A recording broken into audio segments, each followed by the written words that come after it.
turned around the street, spoke to me. Yes, I'm missing a piece of my eyebrow. Mind your business. I could have covered that up. I wouldn't focus on trying to look good for nobody. I don't. That's the thing about me. I give you the full effect, the full everything. I want you to know who I am. I'm not here to fake, manipulate, none of that. But when my intuition kicked me in my guts and in my insides, I have to get up and listen. I knew my kids was gonna get taken in 2019, right? Talking about baby daddy is something happened with the kids. You gonna help me? He said, yeah. But in 2019, I did not know that my baby daddy was going to be the reason, the cause, the effect. I didn't know. Which we don't wrestle against flesh and blood, so it was nothing but my actions. I was trying to get out the relationship. We went together anyway. I had already put my stuff in storage. Like, I now know not to tell a person I'm leaving them. For sure, for sure. This tree done grew so much. Okay, I can't find the address that they say was the address. It's like they got so much stuff mixed up in this case. It's sick.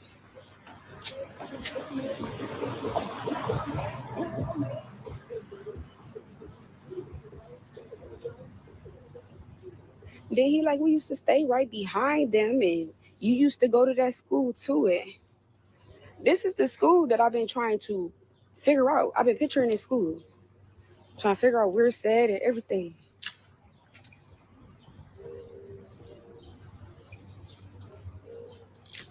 And then when God led me to it, I'm like, yes, this is it. What the freak? This house looks so fucking weird.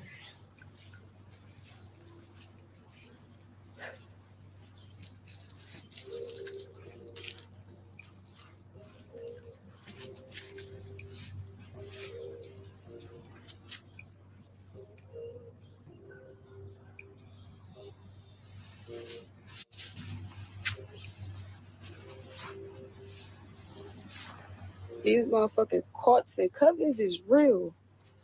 Like, I'm literally, like, my body shows you, like, hey, maybe she could have been an angel. She's an angel or something. Like, my body will tell you that. Like, my shoulder blades, you can see, like, marks for angel wings. I'm not trying to be funny, over exaggerating. No, I see why I'm so kind hearted and everything else too. Nobody liked that, even from me being a kid. Nobody liked my smile and my good character. They didn't like the good energy. They didn't like the Christ-like character because when they was doing wrong, I was telling them to do right. When they wanted to do something, I was telling them, hey, don't do this because this is going to happen. And what they do, they still do it.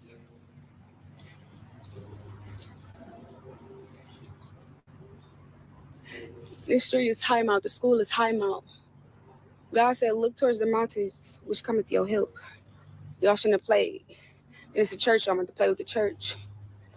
The street numbers, all that. The birthday, everything. Y'all should add them numbers up. And know how God is really working and moving around here. Like I tried to leave it alone. I promise you. It just keep coming back every time I try to leave it alone.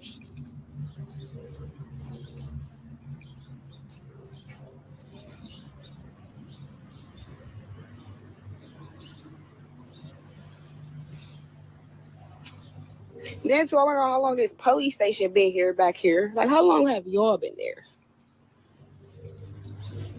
That's what I've been doing. I ain't focused on the past because the past is the past. Ain't nothing I can take back. I'm grown as fuck if that is the case. There's nothing I can do. I don't want no clout, bitch. I don't want no money. I want my identity. That's all I want. Don't come throw me in any type of family and think I'm gonna be okay. I don't even want y'all to be my family. Why? Because you didn't deny what I said about me being your child, but yet you refuse to admit it. You got something to do with this shit too, baby.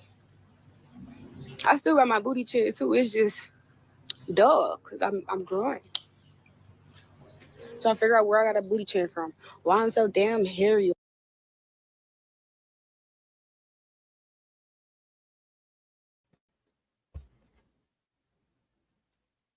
Hey, what up, everybody? I hope all of y'all is having a blessed and humble day. I hope all of y'all continue to have a blessed and humble morning. It's 6:57 here in Philadelphia. Let's talk about it, right? Alexis Patterson. This is a child that went missing back in 2002. It's been over 20 years that this child has been missing, right? Let me make sure that my mic is working, guys. Give me 1 second because I am not sure if my mic is working. So I just gotta check that out. Alright. So the Alright, so the mic is working. Let's talk about it. Alexis Patterson, right? They've been talking about this case for a couple of weeks. I hear a lot of people surfacing speaking about Alexis Patterson. Did the mom have something to do in her disappearance back in 2002? Now I showed y'all a little bit. I'm gonna play that clip back again in a second, right? Now,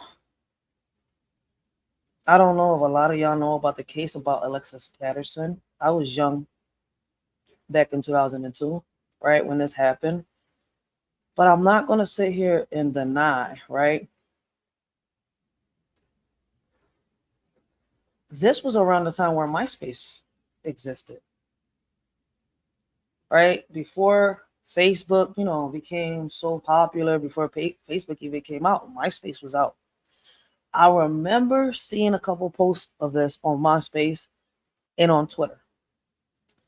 More on Twitter than MySpace, but I was young and I did have a Twitter because I used to follow the celebrity. Well, the celebrity who was called Ivy Queen. She's a reggaeton artist. So the first time I ever got a Twitter was because I was following her. I was a fan. Like I was a fan of this artist. But this article, right? I was young. I didn't really pay attention to it a lot. I was really young. And I didn't pay attention to it. Now, mind you, let's hit Facebook. Back in 2019 on Facebook, the missing clip, the missing picture of Alexis Patterson was being shared a lot. And I mean a lot. I was one of the persons that shared her pictures, right? And mind you, shit, I would have never thought that. Oh, where my thingy go? I was trying to share a video. Oh, here we go. I am playing it. All right. I would have never thought that, that this child would come back because of the way that she was being talked about on Facebook. They said, that the mom probably killed her, or that, that the father kidnapped her, the stepfather had something. So many rumors was going around back in 2019 that, but in 2019 I was focused on putting cameras into the schools, and my biggest focus was in podcasting and trying to put these little cases like I am together, like trying to figure them out. Did it happen? Did it not happen? Like, I could keep going. Like, but this case right here, let me ask y'all a question. If y'all lost your child, right? Even if it passed 20, 30 years, would y'all stop looking? If the first time that somebody told you that, your child, that this could be your child, that they found your child, right? And all right, I get it. It was a disappointment. It turned out that this wasn't your child. But now, right, a second go, I've got a second time. Rumors are going around that this could be the child. This could be your missing child, that she's not dead. Let me ask a question, right? As a mother, why take the DNA the first time, right? But not the second time? I mean, I'm not going to stop whether, I get disappointed the first, the second, the third time.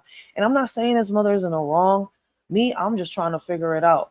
Like, listen, man, human trafficking exists. I want y'all to know that. This dark web, the underground, all that shit really does exist. Just because you have not come across it doesn't mean that it doesn't. All that underground shit does exist, right?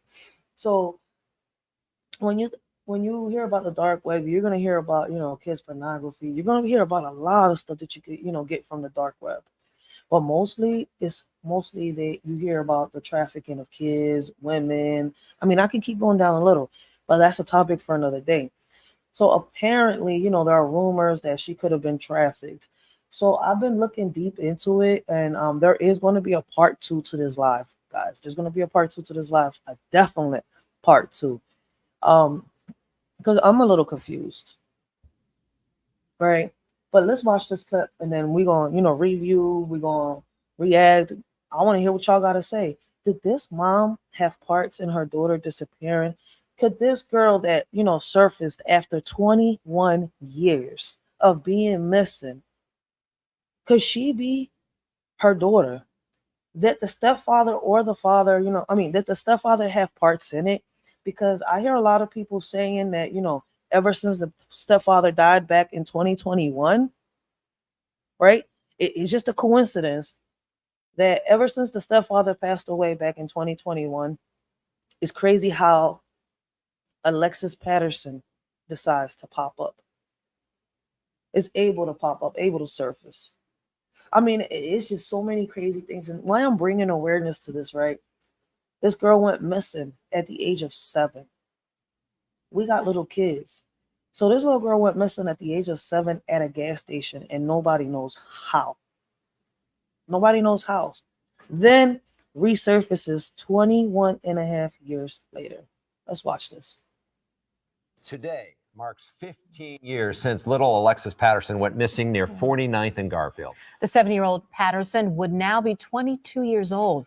She was last seen walking from her home to High Mount School this morning, as he has done for years. Milwaukee County Sheriff David Clark laid a wreath outside. So like I said, I've been searching, right? Now, I'm trying to get the very first news clip. The very first news clip of when she went missing. And, the clips of back in 2002. It's not that easy getting them without people reacting to them or,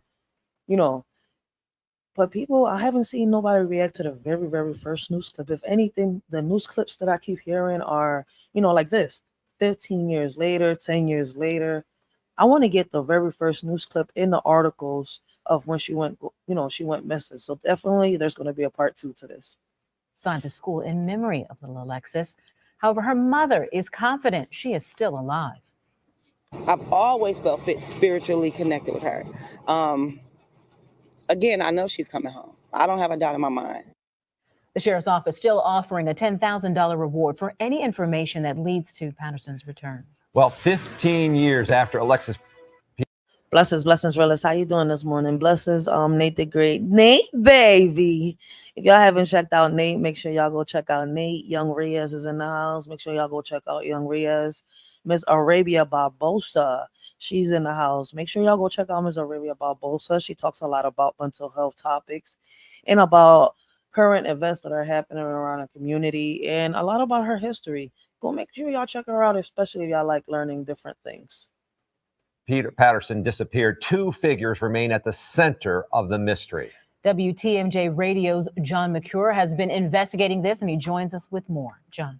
Boy, Charles Shannon, those 2 men are Milwaukee County Sheriff David Clark and Alexis Patterson's stepdad, Laurent Bourgeois. I spoke exclusively with both of them recently. It was on that May day in 2002. Laurent Bourgeois says he walked Alexis to her Milwaukee elementary school. Sheriff Clark doesn't believe Bourgeois. Based on what you know, Sheriff, do you believe Laurent Bourgeois, the boyfriend, may have been involved in what happened to Alexis Patterson? Sure. She wasn't dropped off at school. She was never at school. I don't care what the boyfriend's saying. She was never at school. Now, there were reports that indicated that children at the school told administrators and investigators later they saw the girl on the playground before and after school, but never in the building that day. In a jailhouse interview, Bourgeois tells me. So apparently this stepfather walked his stepdaughter to school one morning, right? And the stepdaughter never made it allegedly to school. Now, I don't remember if back in 2002, because I was young, right? This was before I had kids. My first child, I had him in 2006. This was in 2002. Right? So I don't know if they had cameras in the schools yet. Were they thinking about putting cameras in the schools? No, because there was a lot of kids going missing from the schools. There's still kids going missing from the schools, and they still don't know how the hell they disappeared. But I do wonder, did they have cameras in these schools back in 2002? Like, that you could see the playground and stuff like that. Were they installed there? Like, was they able to see if the little girl made it into school or not? me the sheriff has no proof and is wrong. Sheriff Clark need to go somewhere and get a life, man. You know what I mean? Really. I don't respect that man. I dislike him. You know what I mean? I really do. Tell him to put himself in my shoes. Now, LaRon has repeatedly told me he's innocent. He's in prison on an unrelated charge, and he's never been charged with anything related to Alexis's disappearance. And Charles Shannon, there is still that unclaimed $10,000 reward that you mentioned earlier. John, a couple big interviews there. Let me ask you this. Is LaRon considered a suspect? And then how cold do police and investigators say this case really is today? Good questions. You know, initially, LaRon was considered a suspect, and police say that he was at the time, and nothing has changed. The case, well, it's pretty chilly, but Milwaukee police say they do continue to pursue leads. They continue to investigate, and they're hopeful. And as I mentioned, two big interviews by you. We're going to have a link to the entire interview that you got there. So thank you for your time. Sounds good. Thank you. All right. So let's pause that right there, right, guys? Now, let's show you this. Now, we're going to travel back in time to 2002. All right?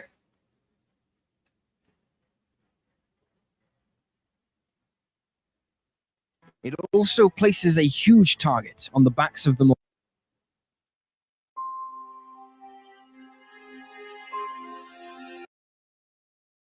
So shout out to Cocaine Detectives. Damn, I forgot to subscribe earlier when I found this video. Let me like it because he did a real good job on breaking this John down. Like, he really did break this clip down real good. I love how he broke it down.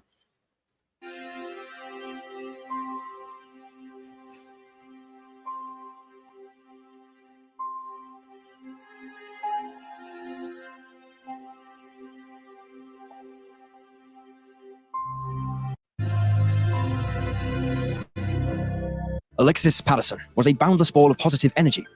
But I can't speed up. I don't like when they sound like that when they being speed up. All right, so Alexis Patterson, here's where he starts talking. Fuck that. Oh, I'm sorry I'm cursing so much.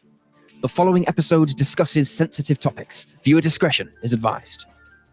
Alexis Patterson was a boundless ball of positive energy, but still a well-mannered young girl from Milwaukee, Wisconsin. Her innocent social skills and matured sense of leadership, however, were cut short by an unsolved disappearance in the spring of 2002, leaving all who knew her in her family home on 49th Street and the entirety of her Washington Heights neighborhood grasping for answers in a sea of mysteries that drowned us all in doubt. In a hope to provide more substantial reasoning built upon observable evidence and situational analysis, this is an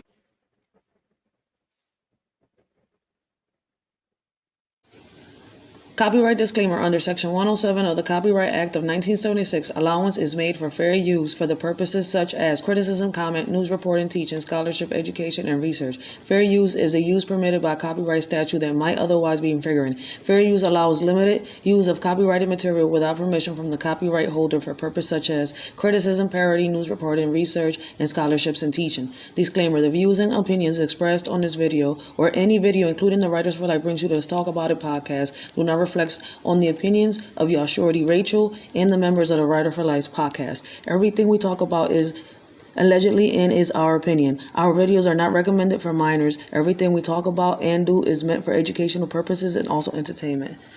Please keep in mind that the majority of our videos are for educational purposes only. This world is crazy. I would say shady. Ironic, right? Nowadays, you can't trust no one. When you do, niggas be having their panties all in a bunch, thinking that they own one. Saying the things that you accomplished in life is theirs and that you owe them one.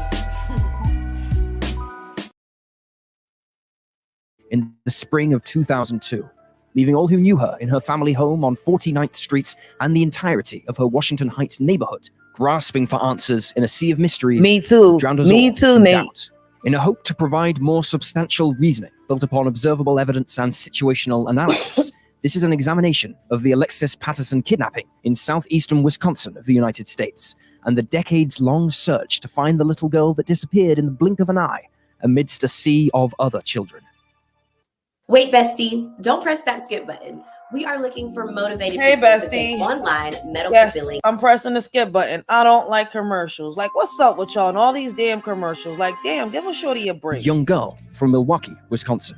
Her innocent social skills and matured sense of leadership, however, were cut short by an unsolved disappearance in the spring of 2002, leaving all who knew her in her family home on 49th Street and the entirety of her Washington Heights neighborhood, grasping for answers in a sea of mysteries that drowned us all in doubt.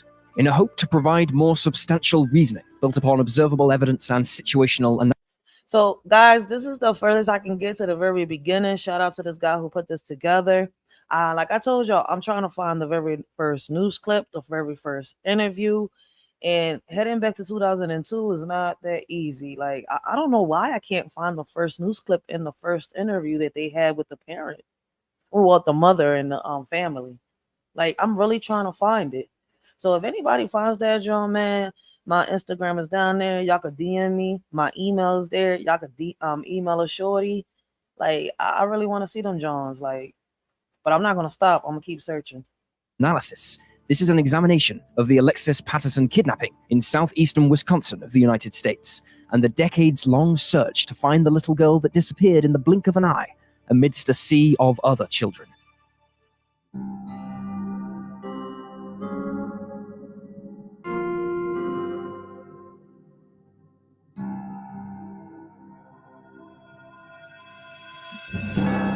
This is Cold Case Detective. On April 4th, 1995, in the Washington Heights neighborhood of Milwaukee, Wisconsin, Alexis Patterson was born to mother Ayanna Patterson and father Kenya Campbell. From an early age, her parents decided to forego using her first name by the birth certificate and instead called her Lexi for short. The name stuck around, and she eventually adopted a second nickname from other family friends, going by Pie. When Alexis was still a toddler, her home life changed. Her mother, Ayanna, split from her ex-partner, Kenya Campbell. Lexi and Ayanna spent a lot of time alone together after this incident, forging an even closer and inseparable bond as daughter and mother.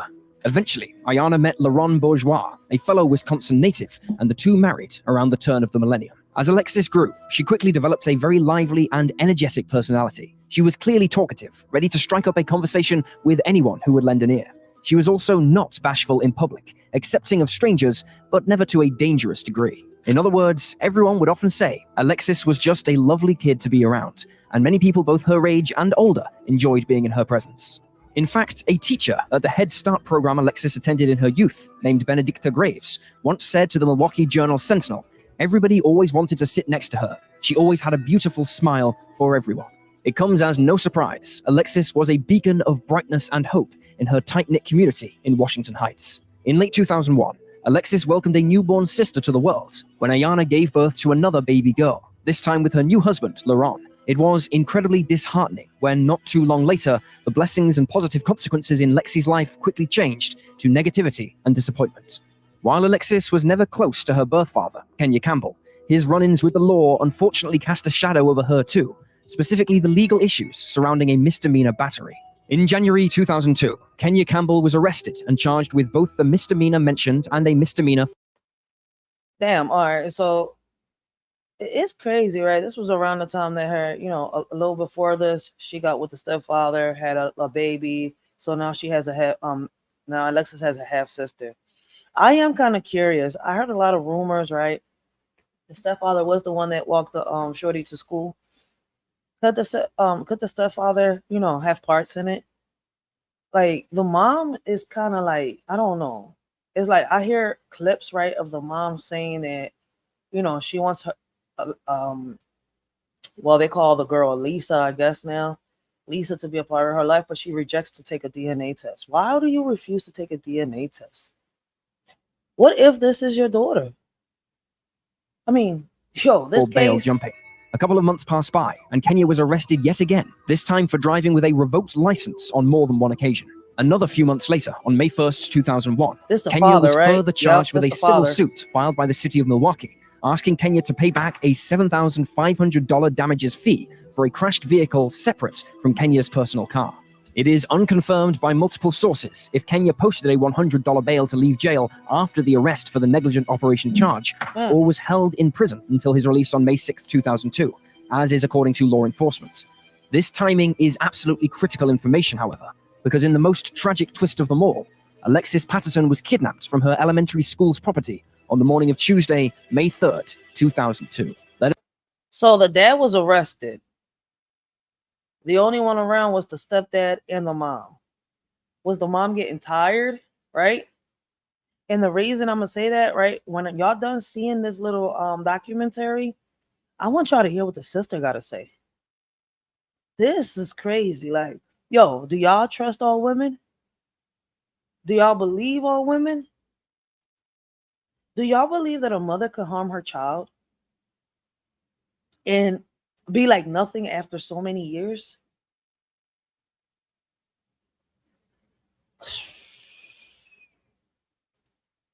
There's now turned to the timeline of events leading up to Lexi's disappearance.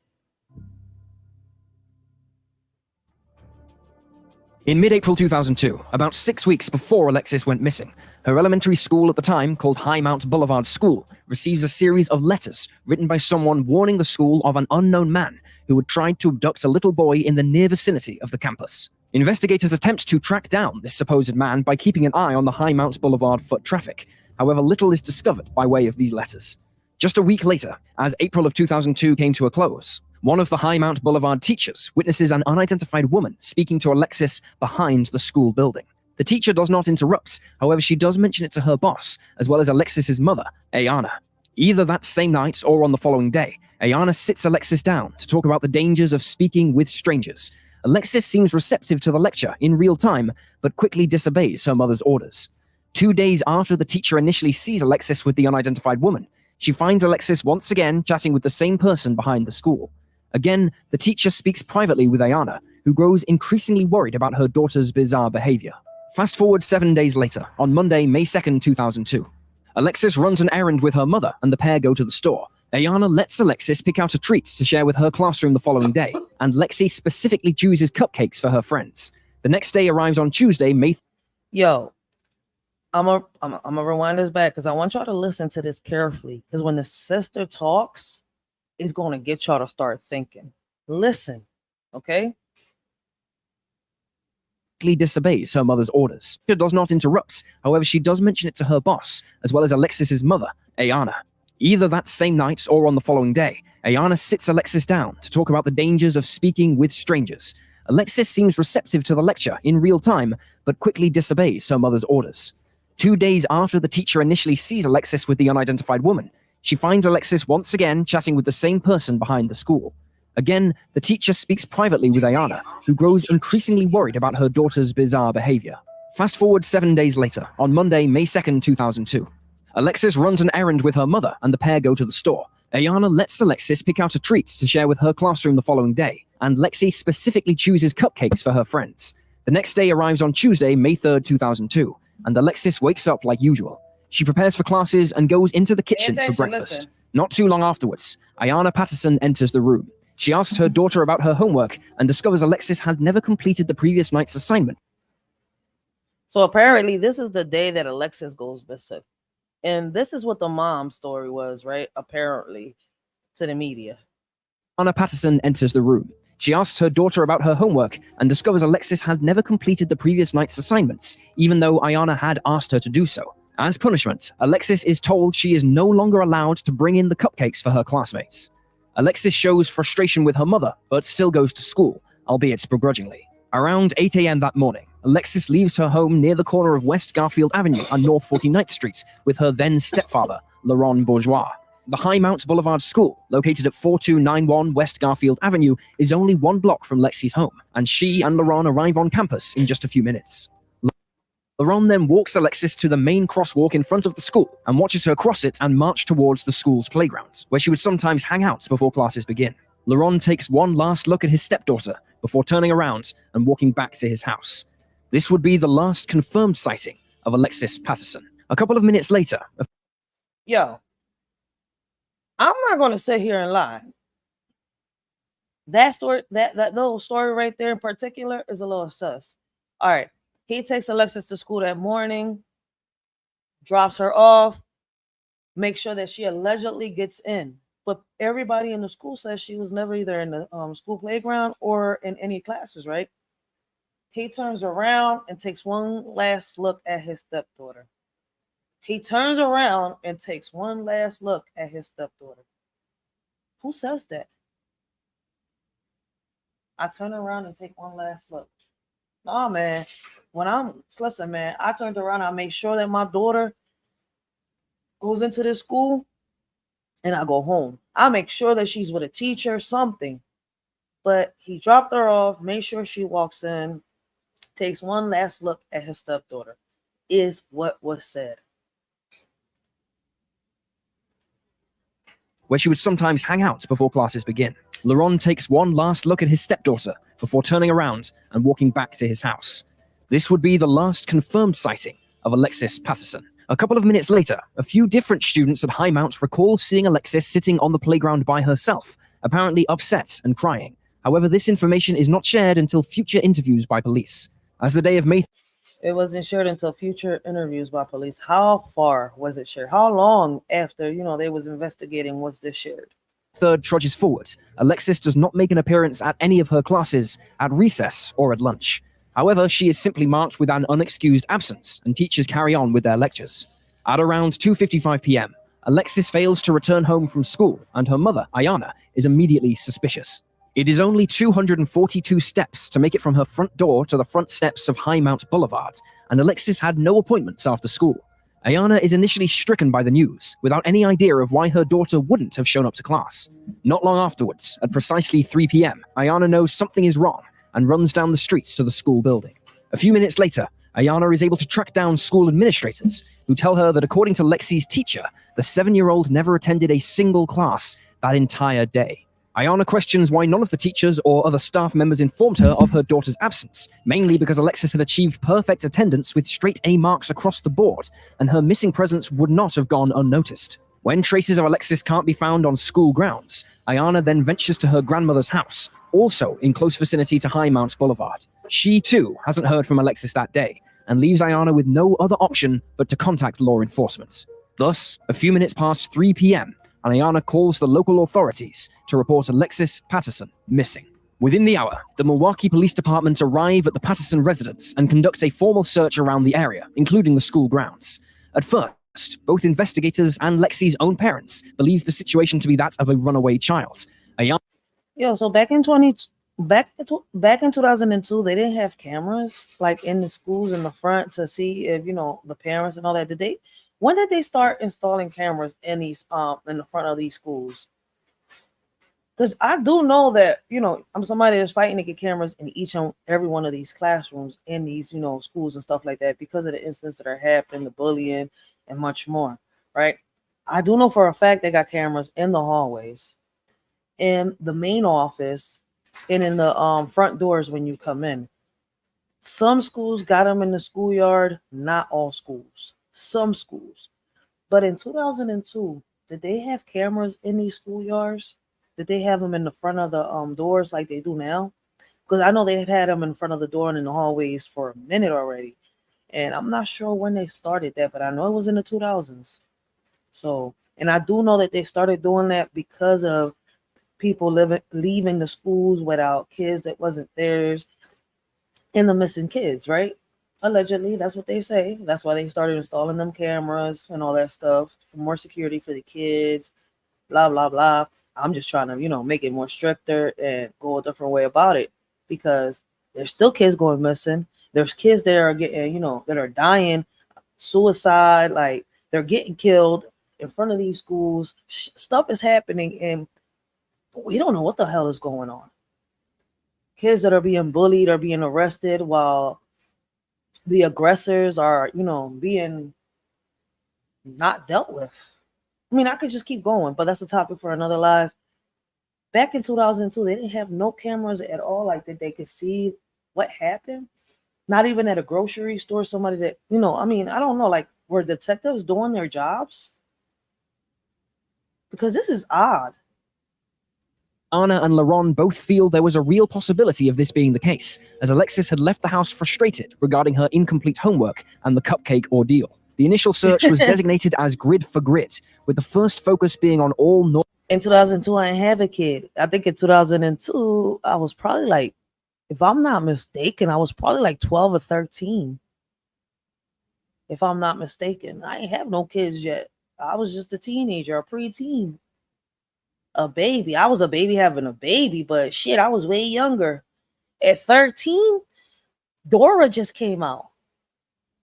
No, Dora came a couple years. No, Dora came out when I was like probably 11. And trust me, at 13, I was still watching Dora. Shit, bate chocolate. Where are we going? Grandma's house. Shit, at 13, I'm not gonna fucking hear a lot. I was watching Dora. I was watching fucking Face. Do y'all remember Face? Nick Jr.? Yes, 13. I was still watching that. Like, what the fuck? I was a kid. I had a life as a kid. Northwest neighborhoods in the greater Milwaukee area. The search then focused on West Vine Street, North 60th Street, North 16th Street, and vacant homes in the immediate vicinity of Highmount Boulevard. Without finding anything of value, the following day, on Wednesday, May 4th, 2002, authorities set up a mobile command post right outside of the Patterson home on 49th Street. A couple of days later, Arthur Jones, the Milwaukee PD chief, reveals to reporters that they still believe Alexis is a runaway due to the argument she had on the morning of her disappearance. Over the following weeks, so they still believe that she was a runaway. Listen, this is crazy, right? This is crazy because what I'm not getting is even the teachers were saying that there were strangers talking to this little girl prior to her going missing, prior to the kids seeing her allegedly crying in the schoolyard, early that morning, and then they didn't see her no more. So basically, when I was in school, they ain't have ish. We got placed on the back of milk. Damn, honey, you're not that old. Goddamn. She said, yo, I'm dead. Empress said she was placed we was placed in the back of milk cartons. Damn. Now, if you was like 50, 60, 70, I would have believed. She said we was placed in the back of milk cartons. She threw me off. Damn. I thought we was in the newspapers and shit like that. She said we was placed in the back of fucking milk cartons. Not around that time, the milk carton shit. Wait. She said when she was in school. Hold on, wait. So still, when you was in school was what, in the 80s? Early 90s? Yeah, the milk carton thingy was gone. We was already on news articles and shit like that. Only Empress. Hold on, let me get back over here. She said, I remember when I was a little girl. Damn. They still put people in the back of milk cartons back in the 80s? Empress not that old. If anything, she probably like what, 40? You're about to hit 40, you're probably in your mid-30s. Late 80s, life all out. Oh shit, they were still putting people in the back of milk cartons? Oh shit. Damn, I'm late. I gotta look that up. Shit, when was the last time that they ever placed a missing kid in the back of a milk carton? All right, let's get back on topic. My bad. This whole case is crazy, yo. Oh, she'll be 42. She was born in 85. Oh, she my baby pop age. She a damn dinosaur, but she ain't hit a half a century yet. She's still 40. She's still young. She a preteen dinosaur. She a preteen dinosaur. She ain't hit the dino stage yet. When she hit 50, then I can call her, a dinosaur. She'll be one of the elders. She'll be turning into one of them elders. Lonnie will be the one that be cursing you out if you fucking, yo. No, but let's get back on topic, yo. Like, this case was crazy. Sutton is off with the stepfather situation.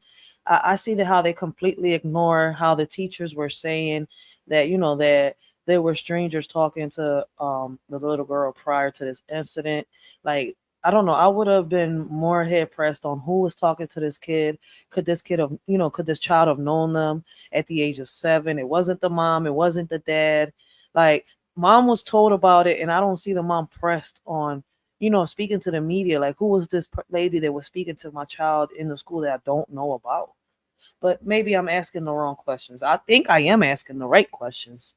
Because, listen, man, I have a child, and if some shit like this happened to my child in a school, you was going to tell me that y'all don't know how my child went missing? Griselda Blanco's coming out, and I don't have different personalities. I just listen, man, I keep telling motherfuckers that I can perfect her theory. Like, what she wanted to do, I can really sit here and perfect that shit, man. I'm really, listen, man, I got a vision. And there's no vision without a dream, and there's no dream without a vision. Like, on some real shit. Police searches expand to dive teams when the nearby lagoon is explored to all of its depths. Meanwhile, on land, law enforcement uses various boatcraft, motorcycles, helicopters, and even horseback riders to comb through the streets and woodlands of the surrounding Wisconsin areas. At the same time, hundreds of citizen volunteers from Milwaukee and the communities beyond come together to aid search and rescue efforts, specifically at hidden alleyways and public parks. There comes a twist when on May 14th, 2002, the Milwaukee Police Department gives another interview in which Lexi's case is changed from that of a runaway to an endangered child held under suspicious circumstances. Why did it take them that long to put, to make it a missing child? It took them that long. First, they had her down as a runaway. But with what these teachers said to me as a detective, I would already been said that she was a missing child. Somebody took her. The mom, to me, I will be raising hell in this school. They're gonna find my child. Like, how in the did you lose my child? Not so long ago, I was talking about a movie that I've seen, right? About how the kid went missing, and damn, I gotta look up the name, but I did a live on it and I spoke on it. How the child went missing around the school, around the area of the school and stuff like that, and the cops were lacking and everything. So the mom and the dad, they really did their thing. They went out there, they started searching, they kept looking, they didn't stop until they found their daughter before their daughter got trafficked. And that's what was about to happen. They was about to traffic their daughter out the state. And that should be crazy, man. That's why y'all gotta watch your kids, pay attention to them emails, pay attention to them social media sites they're on. Man, be a detective to your child. Even if they get frustrated. I'm a detective on my son's life every single day. Does it frustrate him? Does it get him mad? Yes. Does he lose trust on me? No. Because I know what I'm doing and I know how to talk to my child. I know how my child is, so I know how to go about the situation. See, I want what's right for my child, like a lot of parents out here do. We wasn't born with a manual. See, I keep telling people our kids are the teachers. We are the students. And the reason I say that is because as time goes by, we learn how to be parents with our kids. We wasn't told how to, I personally wasn't told how to be a child. I was fucking raising my own siblings and I didn't even fucking know. I was just figuring shit out. So, listen, man, we got to really, really pay attention and open our eyes, yo. Within the first month of the investigation, detectives sit down with the fellow classmates of Alexis who were aware of her normal routines and activities whilst at school. They also interview the kids in the hopes that one of them might remember something, or even someone, in particular on the morning of the vanishing. Multiple students tell police they noticed a red truck parked in the near vicinity of their school the week leading up to Tuesday, May 3rd. Then, right after Alexis went missing, the truck disappeared and hasn't been seen since. Unfortunately, law enforcement isn't able to locate a truck of that color in the surrounding neighborhoods and towns, and the vehicle has never been identified. Both Ayana and LaRon are interrogated by the police. Wait a minute. Y'all telling me them type of red trucks wasn't that damn car? No way. Let me see. Let me make this a little bigger. And I can't zoom in. So these type of trucks were rare back in 2002. I see a lot of trucks like this drive down the street a lot in Philly. So it was only one red truck like this in the whole city. One, just one. Something is off. Something's not right. Something's not right. One red truck like this throughout the whole city, huh? Are the cops in this shit? Do the cops got something to do with her disappearance? Yo, I'm really being real with this question. Do the cops got something to do with her disappearance? Multiple students tell police they noticed a red truck parked in the near vicinity of their school the week leading up to Tuesday, May 3rd. Then, right after Alexis went missing, the truck disappeared and hasn't been seen since. Unfortunately, law enforcement isn't able to locate a truck of that color in the surrounding neighborhoods and towns. That's a fact. Now we got cameras everywhere, but in these classrooms in the schools, right? They give these teachers so much trust, but they got cameras in the corners. Yo, when I do my little walk along one of these days, I'm gonna show y'all how every pole outside. I don't know if y'all have noticed it, But every pole outside got cameras. Every Chinese store, every corner store has a camera that belongs to a district. And I'm talking about a police district. Mine's is the 25th, 24th, 25th, maybe the 26th. I think it's the 25th, 26th, 25th, 26th district. 24th, 25th district, my bad. Listen, man, whichever way the damn district numbers go, I don't pay attention to that shit. I just know that where the damn department is at, who the damn commissioner is, and who I gotta go talk to. Shit. Fuck the district shit. I know who my commissioner is. But anyways, there, like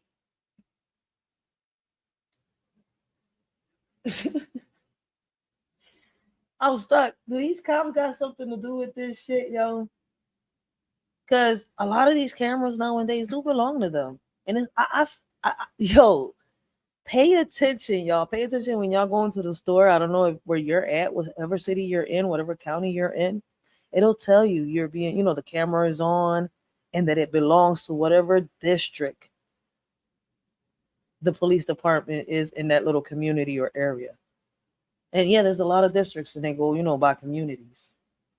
So, in this situation, I don't know. Y'all kept out a lot of stuff. The fact that y'all didn't pay attention, because I know that somebody been said about the red truck, right? Y'all didn't pay attention to the lady that was speaking to the little girl, how the little boy went missing prior. There was people, you know, strangers talking to these kids. Like, y'all just basically don't interfere. Like, y'all don't tell the strangers to leave. Like, do you know them? What is y'all talking about? Like, get the hell out the school premises. You don't belong here. If you're not the parent, why are you talking to this child? I mean, I don't know. Like, shit was done weird. And it's still, man. The vehicle has never been identified. Both Ayana and LaRon are interrogated by the police. However, each parent maintains their innocence. Kenya Campbell, Lexi's birth father, had previously been in jail until May 6th, according to the MPD, and was thus never fully interrogated as a suspect or person of interest. Nothing of much credibility appears for a few months until August of 2002, when an anonymous tipster calls into a local television studio and informs them that the missing body of a young girl was thrown in the nearby Milwaukee River in the northeastern area around. Damn, for a parent to receive that type of call, yo, I don't want to ever get a call like that. But let's keep watching. I don't want to spoil it because I be talking a lot. I know I talk a lot. Estabrook Park. Within days, the MPD sends a team of divers to search through the upper Milwaukee River, but find nothing resembling human remains. Detectives then turn to sex offender registries and people out on recent probation and parole rulings, but again, find not a shred of evidence. In the spring of 2003, after no new leads have been unearthed in the search for Alexis, LaRon Bourgeois is given an official polygraph test by the MPD in regards to the disappearance. Reports then come out that LaRon actually failed his polygraph, but the question... Yo, him failing that polygraph test, I would have been on his top. And I said it, it was off. Like, who says that they look back one last time? Whether it's your stepchild or your child. I'm not saying I'm looking back one last time. Like, if I knew that this was going to be the last day that I'm going to see him or her, fuck no. I made sure that my child is in there. The thoughts in my head is not my child is going to go missing today. I'm not ever going to see my child today. No, my thought in my head is I'm going to see my child today. What am I going to make my child for breakfast? For dinner when they come home. You know, what are we going to do? What movie we're going to watch tonight? I mean, I don't know how a lot of parents thought back then, but this right here, I don't know. I do know that a lot of parents, you know, sometimes there's parents out here that give preferences. They care more about one child than they do the other. And don't sit here and tell me that shit don't exist. Yes. That's the beef that a lot of these kids are having nowadays. That, you know, their parent gives more to one child than the other, or the parent shows more love to one child than the other, or shows more attention to one child than the... I mean, listen, man, I can go down this list and y'all gonna hate me for it. But I pay attention and I listen to these kids. And a lot of parents do got preferences. But what the fuck? Why? I mean, I see her fighting, right? A lot in a lot of videos and a lot of clips. I don't see her speaking up the way she should. I mean, I don't know. I don't want to judge this mom. So let's keep listening. Like, listen, man, I know it's not believe all women, but shit, man, I'm tired of hearing that all these moms had kids and they don't give a fuck about these kids. Why bring them into these world? Why bring them into this world? There's parents out there that would love to. I mean, there's couples out there that would love to have kids and they can't even have kids. They would give anything just to have a child, just to get that love. And there's parents out here that are blessed. I mean, there's couples out here that are blessed to have kids and they don't show their kid no type of love, no type of, listen, man, it's hard to put this into words because usually I will curse out a storm as I'm saying it, but I'm trying not to curse. I'm trying not to curse as much. Like, my daughter doesn't want me to curse, so I'm really trying. I owe her $1 million now, so, but let's keep going. Questions aren't released, and polygraph tests are famously unreliable. Ayana also comes forward and announces she is in the middle of finalizing a divorce from LaRon, who has recently been described as abusive and threatening. Over the next... So now she comes forward after the polygraph saying that she's in the process of a divorce. You're telling me that not once did you sit here and fight to see if he did something or not? I mean, I know he's the father to one of your kids, but he's not the father to that child that is being missing right now. He was the last person that see her alive or not. Because the case is she still alive? It's the girl that appeared, it surfaced back in 2002 or 2000, whenever it was in the early, 2002, you hear me? 2022, I think it was. Yeah, she surfaced back in 2022 or 2023. I'm not sure when she surfaced back. If it was it was around 2019, 2020, 2021, 2022, around there she surfaced.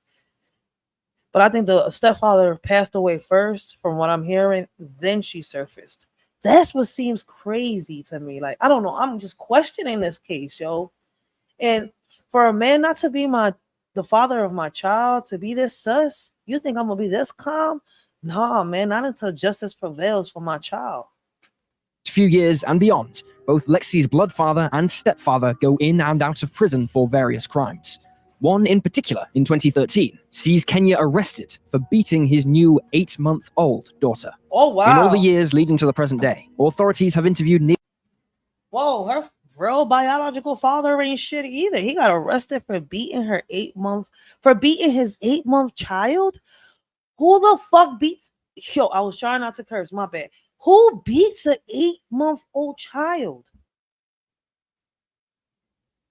Yo, the father ain't shit either. Nearly 100 subjects and poured over 12,000 documents of both evidence files and notes. However, they are still no closer to finding Alexis or explaining the circumstances surrounding her suspicious disappearance. When looking at the overall picture of Alexis Patterson's case, it might seem like a cut and dry disappearance, with kidnapping the most likely explanation. However, when you peel back the layers of the case file and the investigation itself, there are signs that not everything is as it seems, with a major conflict of interest at play via the roles of the police and their connection to Lexi's stepfather, LaRon Bourgeois. The situation dates all the way back to October 28, 1994, when LaRon was involved with a wide-scale bank robbery gone wrong in the greater Milwaukee area. During the robbery, LaRon was assigned as the getaway driver, stationed right outside of the bank on W Capitol Drive. Meanwhile, his partner, Booker T. Ship, conducted the actual robbery. On Ship's... Booker T. Ship. I thought it was Booker T. Ship. way out of the bank... I don't know why they're going back to 94 to his case, but I'm guessing that's why he got arrested. But they didn't arrest him for being a suspect. So basically, he got arrested for this situation and not for being a suspect to Alexis Patterson being missing, with a lot of shit leading his way, because it looked like a lot of stuff was pointing for him being the suspect. Why was he? Let's keep bank and into the streets. Law enforcement had already responded to the bank alarm triggered after Ship's interruptions. The responding officer, Patrolman Ronald Hedbeny of the Glendale Police Department in the suburbs of Glendale, Wisconsin, made contact with Ship and engaged in a short foot chase. As Ship made his escape, he used his firearm and shot repeatedly at Officer Hedbeny. Despite wearing a protective vest, Hedbony was struck multiple times in the neck by Ship's bullets and died en route to the hospital. Ship was able to evade arrest on foot and made it to the rendezvous point with LaRon, who drove them away to safety. However, the two men wouldn't avoid capture forever.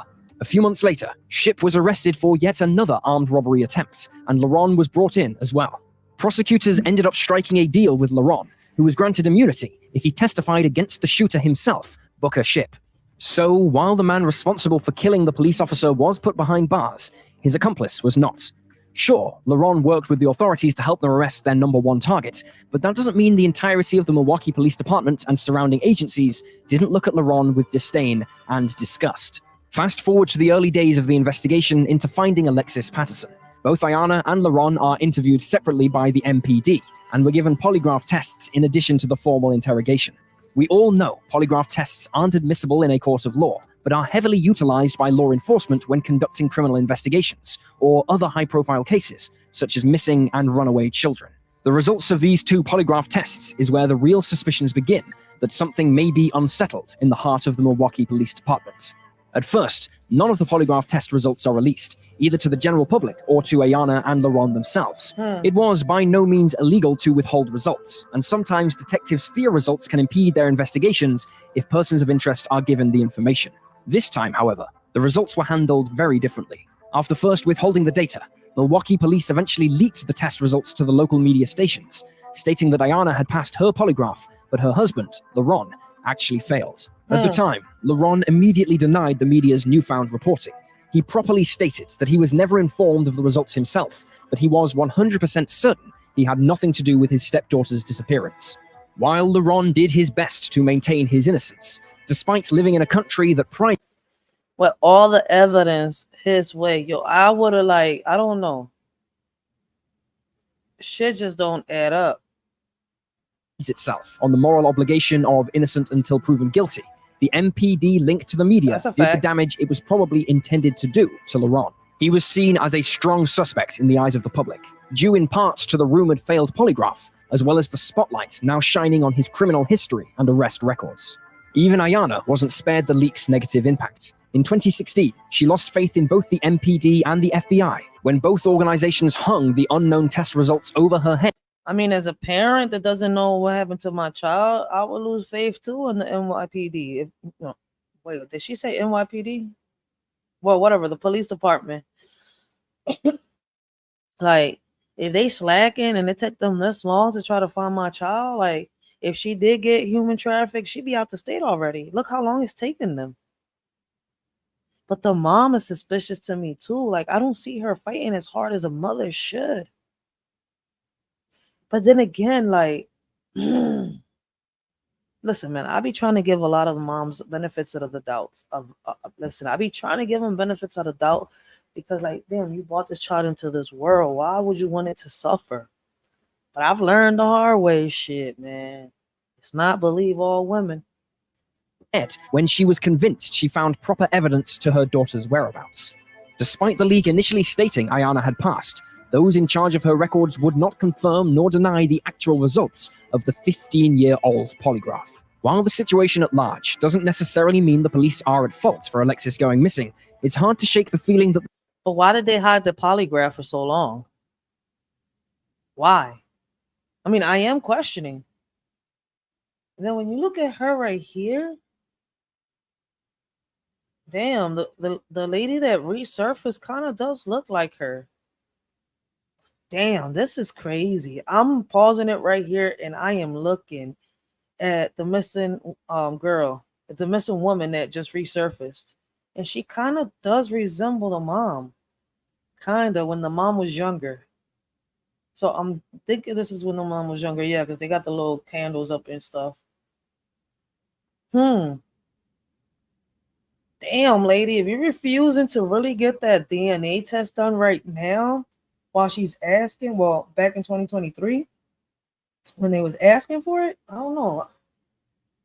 I got to get more updates on this. So like I said, there is going to be a part 2 to this because I'm definitely going to do my research on this.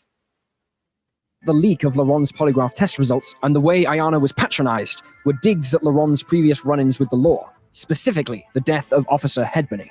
We must make it clear that this type of behavior is reprehensible. Yes, LaRon was an accessory to homicide, but that doesn't mean you intentionally harm a mother grieving over her lost child, because that is harm to the lost child in and of itself. And no child deserves that type of action, no matter what their stepfather did or did not do. Unfortunately, the Laurent Bourgeois situation of the case is largely now a moot point. Ayanna and Laurent divorced in 2005, and Laurent went in and out of prison until dying of a drug overdose in 2021. It should be noted that he strongly maintained his innocence in the election. So that's when he passed away. So see, the rumors are right. He passed away in 2021. So them rumors are not wrong. It's crazy how he passes away. And this woman that does resemble the little girl that went missing and kind of does resemble the mom. Scars and everything. But the mom refuses to do a DNA test to go around. Allegedly. Damn. So he did pass away in 2021. Alexis Patterson case right up until the day he died. And while he did have a lengthy criminal history, never did any of Laurent's crimes involve children, kidnapping, or endangering a minor, and thus had zero impact on his consideration as a suspect. Bank robberies and drug charges do not preclude the abduction and murder of a child. Full stop. It also places a huge target. That don't mean shit. The bull robs banks, to get money for a living, or rob people, do whatever he does to get money for a living. And he had an addiction. Man, do y'all know how much it costs to traffic a child through the black market? Through the dark web? I mean, go look it up. Motherfuckers they get a hefty, nice, they get a nice amount of money. But some people just waste that shit. Like, listen, man. If we could find a way to shut down the dark web and the underground bull, I'm with it. I'm with it. Yo, I swear to God. Like, too many of our kids are going missing. Too many people are selling their souls for that money. Like, you really gonna sit here and look for a child in your own community to make a couple bucks? To stick it down your throat or your nose? On the backs of the Milwaukee Police Department. How are they to be trusted when they've apparently been plotting the downfall of Ayanna and Laurent in the public eye? Those in charge of the Alexis Patterson investigation have since come forward and said they should have handled the initial polygraph test with more humility. But it doesn't change the fact that their immature antics could have led to those actually responsible evading detection and getting away with the crime. It is vital to hold law enforcement accountable when they hold conflicts of interest in major cases like this. And that single bullet point could have the biggest overall impact on the investigation. In the end, it makes us ask the big question. What else were the Milwaukee Police Department up to? Hopefully, that truth will be revealed. Let us now turn to the most prominent theories surrounding Lexi's disappearance. Unlike Laurent's case, in which his past included no signs of harming his or someone else's child, the other father figure in Alexis Patterson's life couldn't say the same thing. Some folks point to Kenya Campbell, the birth father to Alexis, as a potential suspect due to an incident in 2013 in which Kenya was arrested for allegedly beating his 8-month-old daughter, as previously mentioned. Specifically, Kenya was charged with... Yo, that is crazy.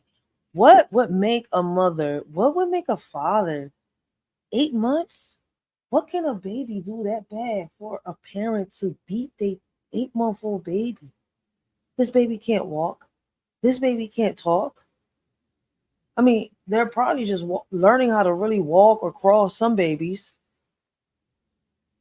They're not sitting here having conversations. They can't sit here and say they did it. I'm hurting. 8 months? A grown person beating an 8-month baby. They probably just learning how to walk. That's not a man.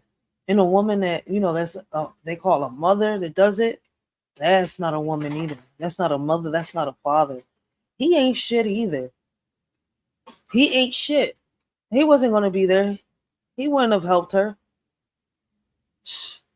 If he did that to an 8-month-old baby, what would he do to... what would he do to her if She got him frustrated. What would he do to Alexis? 3 counts of felony child abuse and 1 count of child neglect. The entire incident started on November 22nd, 2013, when Kenya woke up his mother around 5 and told her that the baby fell off the couch and injured itself. The baby only had a split lip at first glance, but when Kenya left for work and put his mother in charge of childcare, new discoveries were made. Kenya's mother noticed other issues regarding the baby's physical health and took her to a children's hospital in Wisconsin. After a quick CT scan and other tests were held, it was found that the baby girl had actually been dealt with trauma to the head, a broken jaw, broken ribs, a lacerated liver as a result, blood in her adrenal glands, and plenty of bruising all around her body. When the doctors in charge of the exams told Kenya's mother the injuries were telltale signs of child abuse, the authorities were contacted. Yo, once again, like I just said, that's a grown man putting hands on an 8-month baby. One slap alone could break the baby's. Yo, what the fuck is wrong with people, yo? Like, they just out here just sucking and fucking and popping out babies like for no fucking reason. Like, hey, let's just fuck. It's fun. Let's pop out a baby. That'll be even more fun. Like, what the fuck?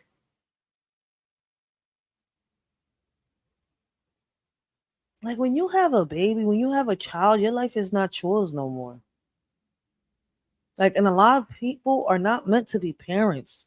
A lot of women are not meant to be mothers. A lot of men are not meant to be fathers. But for some reason, those will be the ones that mostly have like 1,000 kids. Yo, I swear to God. While you be having a lot of good men out here wishing they could just get their, female pregnant and they could be a father. A lot of these deadbeat motherfuckers, abusive motherfuckers out here are, just shooting the little Albert Einsteins out there and just getting females pregnant for no good reason. And interviewed the mother straight away. She told police that she heard the baby crying after falling off the couch, but changed the story to say it was after Kenya had already left for work. Kenya was then interviewed, and he told law enforcement that his baby girl had no bodily injuries when he picked her up at 3 p.m. the day before, but because he was the sole caretaker for her up until the following morning, he was still responsible for the child's safety. Eventually, Kenya was arrested. However, he pled not guilty to all 4 counts on the official charge. When the situation was first made public, many people looked at Kenya with newfound suspicion, wondering if his abusive tendencies date back to his firstborn child, and potentially to her disappearance. These feelings derived from the uncertainty over Kenya's time spent in county jail at the beginning of May 2002, stemming from the negligent operation of a motor vehicle charge. No one could determine whether Kenya had been released on May 1st or May 6th, a crucial detail considering Alexis went missing on May 2nd. Luckily, the MP... Damn, so the father is also a suspect, but it's crazy how when the stepfather dies, she surfaces. All right, so the father is also a suspect. They don't know how y'all don't know if he got released on May 1st or May 6th. I mean, isn't that y'all department? Isn't it y'all responsibility to know when y'all discharge an inmate? Like, am I tripping on the question? Is something going on in this police department? I keep saying it. I've been saying it straight from the gate. How in the world y'all don't know when y'all discharged an inmate? That y'all that y'all throw the paperwork away? Like, did the paperwork just out of nowhere draw legs on itself and just walk away? I mean, I'm just trying to figure this one out. How y'all lose track of how y'all discharged an inmate? Isn't that kept in record? Or y'all just lost that little piece of paper in his file? What a coincidence. PD was able to clear the confusion when they confirmed via their records that Kenya Campbell wasn't released from jail until May 6th, making it impossible for him to have been responsible for Lexi's disappearance. Police also said Kenya was communicative and cooperative, even after his criminal proceedings. So while his behavior later on in regards to his other baby daughter is reprehensible, his alibi clears him from any involvement with the case at hand. Once Laurent Bourgeois and Kenya Campbell... I don't know, with them having doubts in the beginning about when he was being released and all this stuff, I wouldn't trust the police department at all. And for those of y'all that don't know the police department, listen, man, that's a topic for another day, because a lot of people don't know they got their little gangs and their little coats and stuff like that. But you know what? Hold on. I'm sorry. Listen, I'm sorry, but I'm not sorry. But I just wanted y'all to know that. But just because I said that, I have to do this. All right. Copyright disclaimer. Under Section 107 of the Copyright Act of 1976, allowance is made for fair use for the purposes such as criticism, comment, news reporting, teaching, scholarship, education, and research. Fair use is a use permitted by copyright statute that might otherwise be infringing. Fair use allows limited use of copyrighted material without permission from the copyright holder for purposes such as criticism, parody, news reporting, research, and scholarships and teaching. Disclaimer. The views and opinions expressed on this video or any video, including the Writers for Life Brings You to Let's Talk About It podcast, do not reflects on the opinions of y'all shorty Racheal and the members of the Writer for Life podcast. Everything we talk about is allegedly and is our opinion. Our videos are not recommended for minors. Everything we talk about and do is meant for educational purposes and also entertainment. Please keep in mind that the majority of our videos are for educational purposes only. This world is crazy. I would say shady. Ironic, right? Nowadays, you can't trust no one. When you do, niggas be having their panties all in a bunch, thinking that they own one. Saying the things that you accomplished in life is theirs and that you owe them one. This case is crazy all the way around. No matter how you look at it, this shit is crazy. Were ruled out. Cops didn't have many other places to go to look for suspects. However, another strange incident came in the form of an anonymous phone call to a local Milwaukee news station. The caller, thought to be an older male subject, told the TV station that he had it on good information. The remains of Alexis were disposed of in the vicinity of Estabrook Park, at the bottom of the Milwaukee River. Before any information could be gleaned from the caller, or law enforcement could be contacted to establish a trace, the anonymous tipster hung up and was never heard from again. Authorities were left with no choice but to canvass Estabrook Park and trawl along the Milwaukee River bed.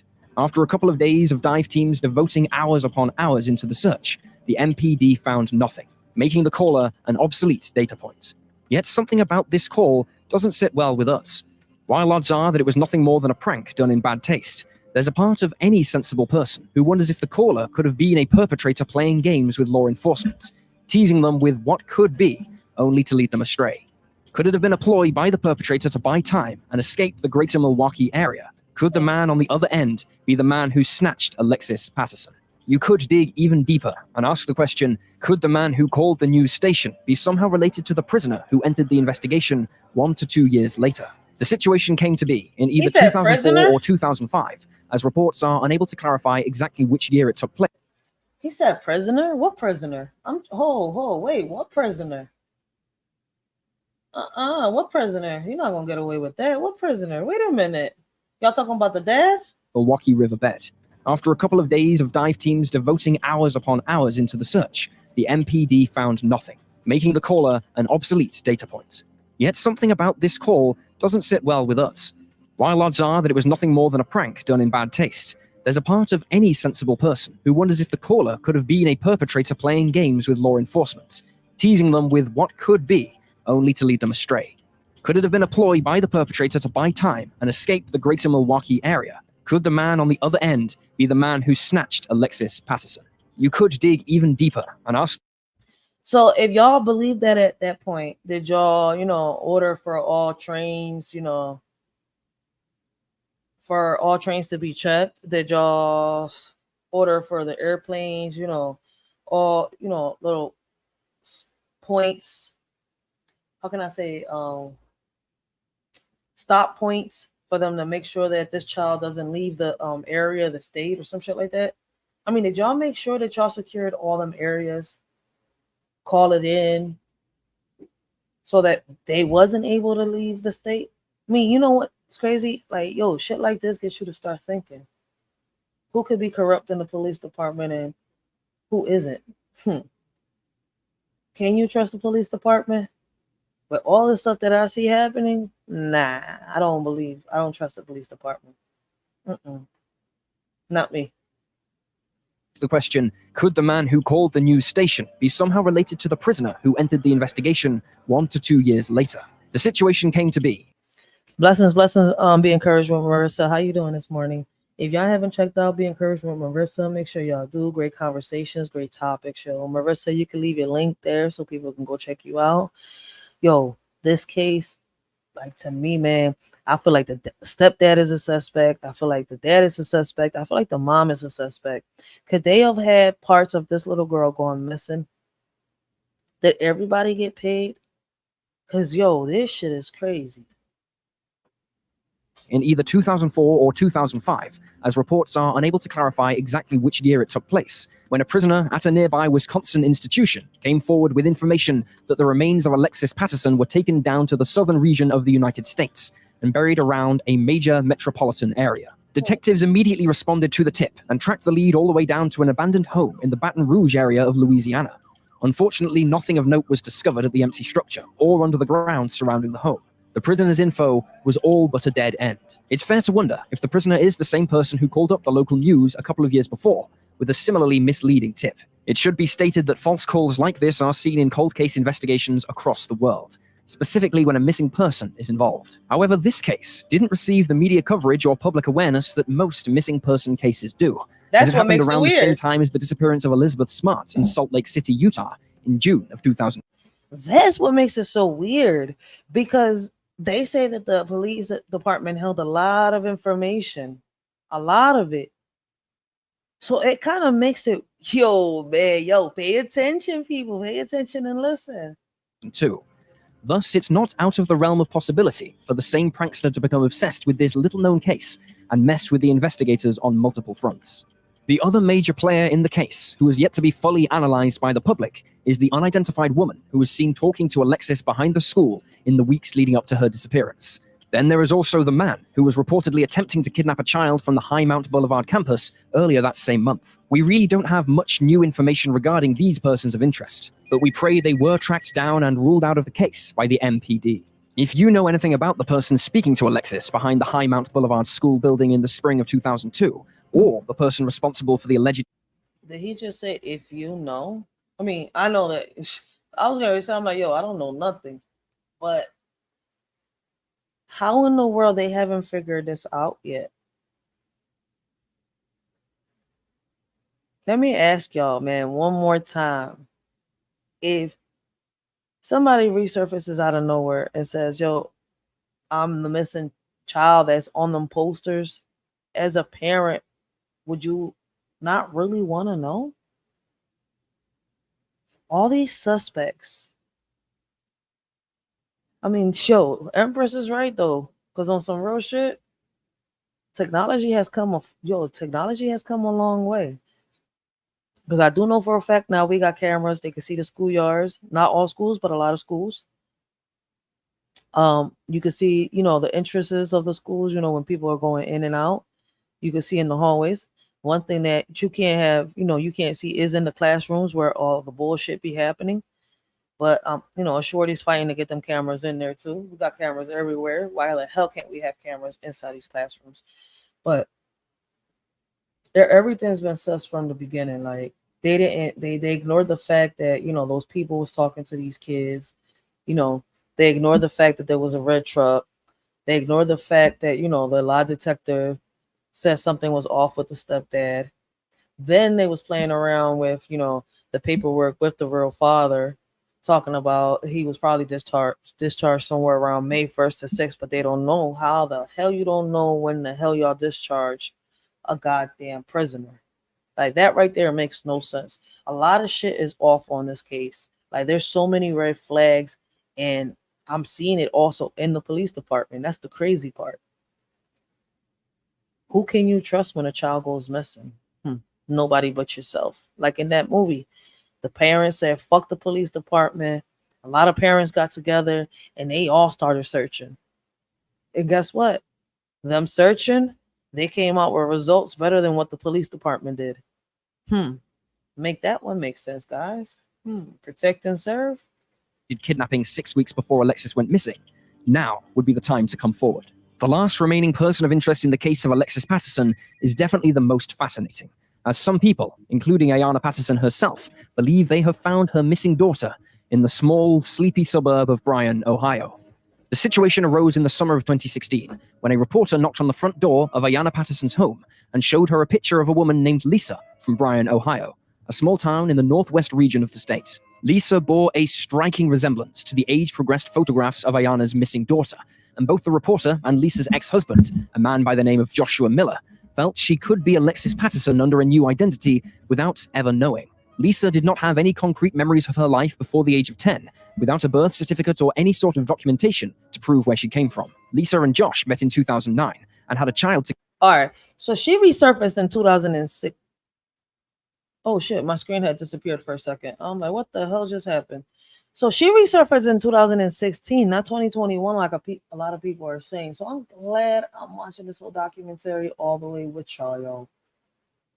So I do know the fact that her husband, I got a clip up here of her husband making the report.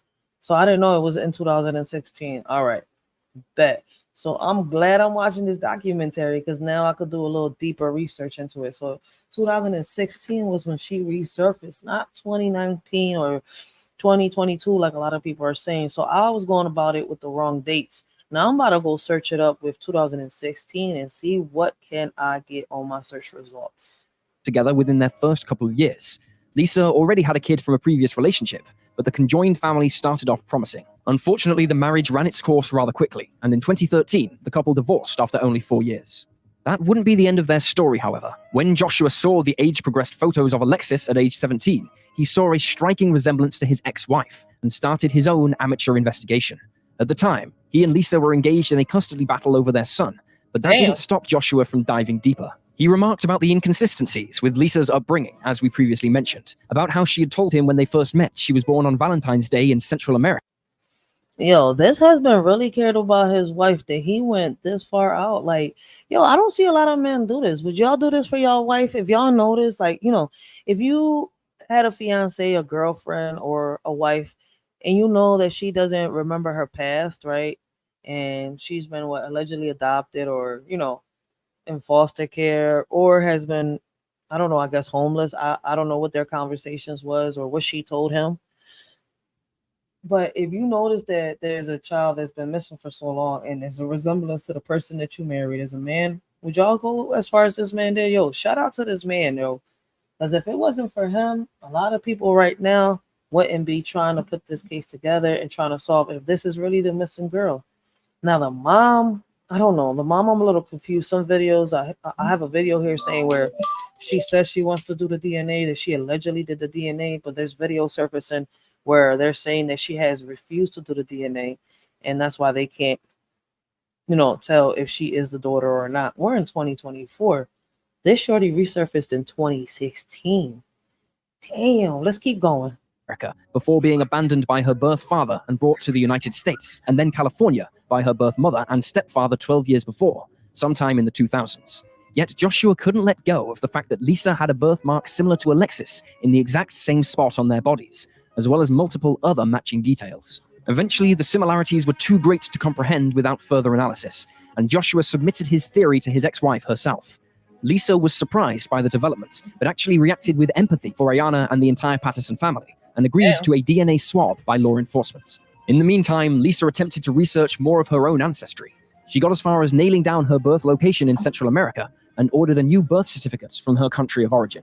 The date on this new document had her birth date in the year 1988, 7 years before Alexis was born. If it is a legitimate birth certificate, it makes Lisa simply an uncanny doppelganger. It also makes sense when considering Lisa's children. Her firstborn was too old to have been birthed by Alexis, unless Alexis gave birth at an incredibly young age, very rarely seen in modern society. Regardless, Lisa, Josh, and Ayanna waited patiently for the DNA testing. Wisconsin Senator Lena Taylor, a staunch supporter of Ayanna Patterson, who also felt Lisa looked too much like Alexis to ignore, arranged for a sheriff deputy in Bryan, Ohio, to collect a swab of Lisa's DNA and then send it to the Milwaukee PD via FedEx. So they did the Once DNA. the sample arrived, the MPD then sent it to the state's crime lab in Wisconsin. Eventually, the results came back. When Lisa's sequencing was compared to Ayanna Patterson's sequencing, they found the two DNA samples were not a match. Ayanna could not believe the news. She said the bodily similarities between Lisa and Alexis, the aforementioned birthmarks, the same moles above their left eye near the nose, the same bumps on their pinky fingers, and the same scars under their right eyes were too much to let go of. Ayanna felt the DNA samples must have been tampered with, either intentionally or accidentally, and forced to have new tests. I don't know. This is crazy. So the shorty is older, the one that resurfaced. She does resemble the missing daughter.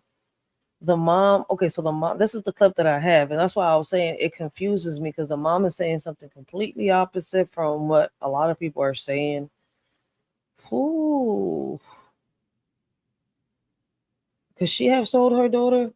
Could she have killed her daughter? Or does she know what happened to her daughter? That's the way I'm thinking now.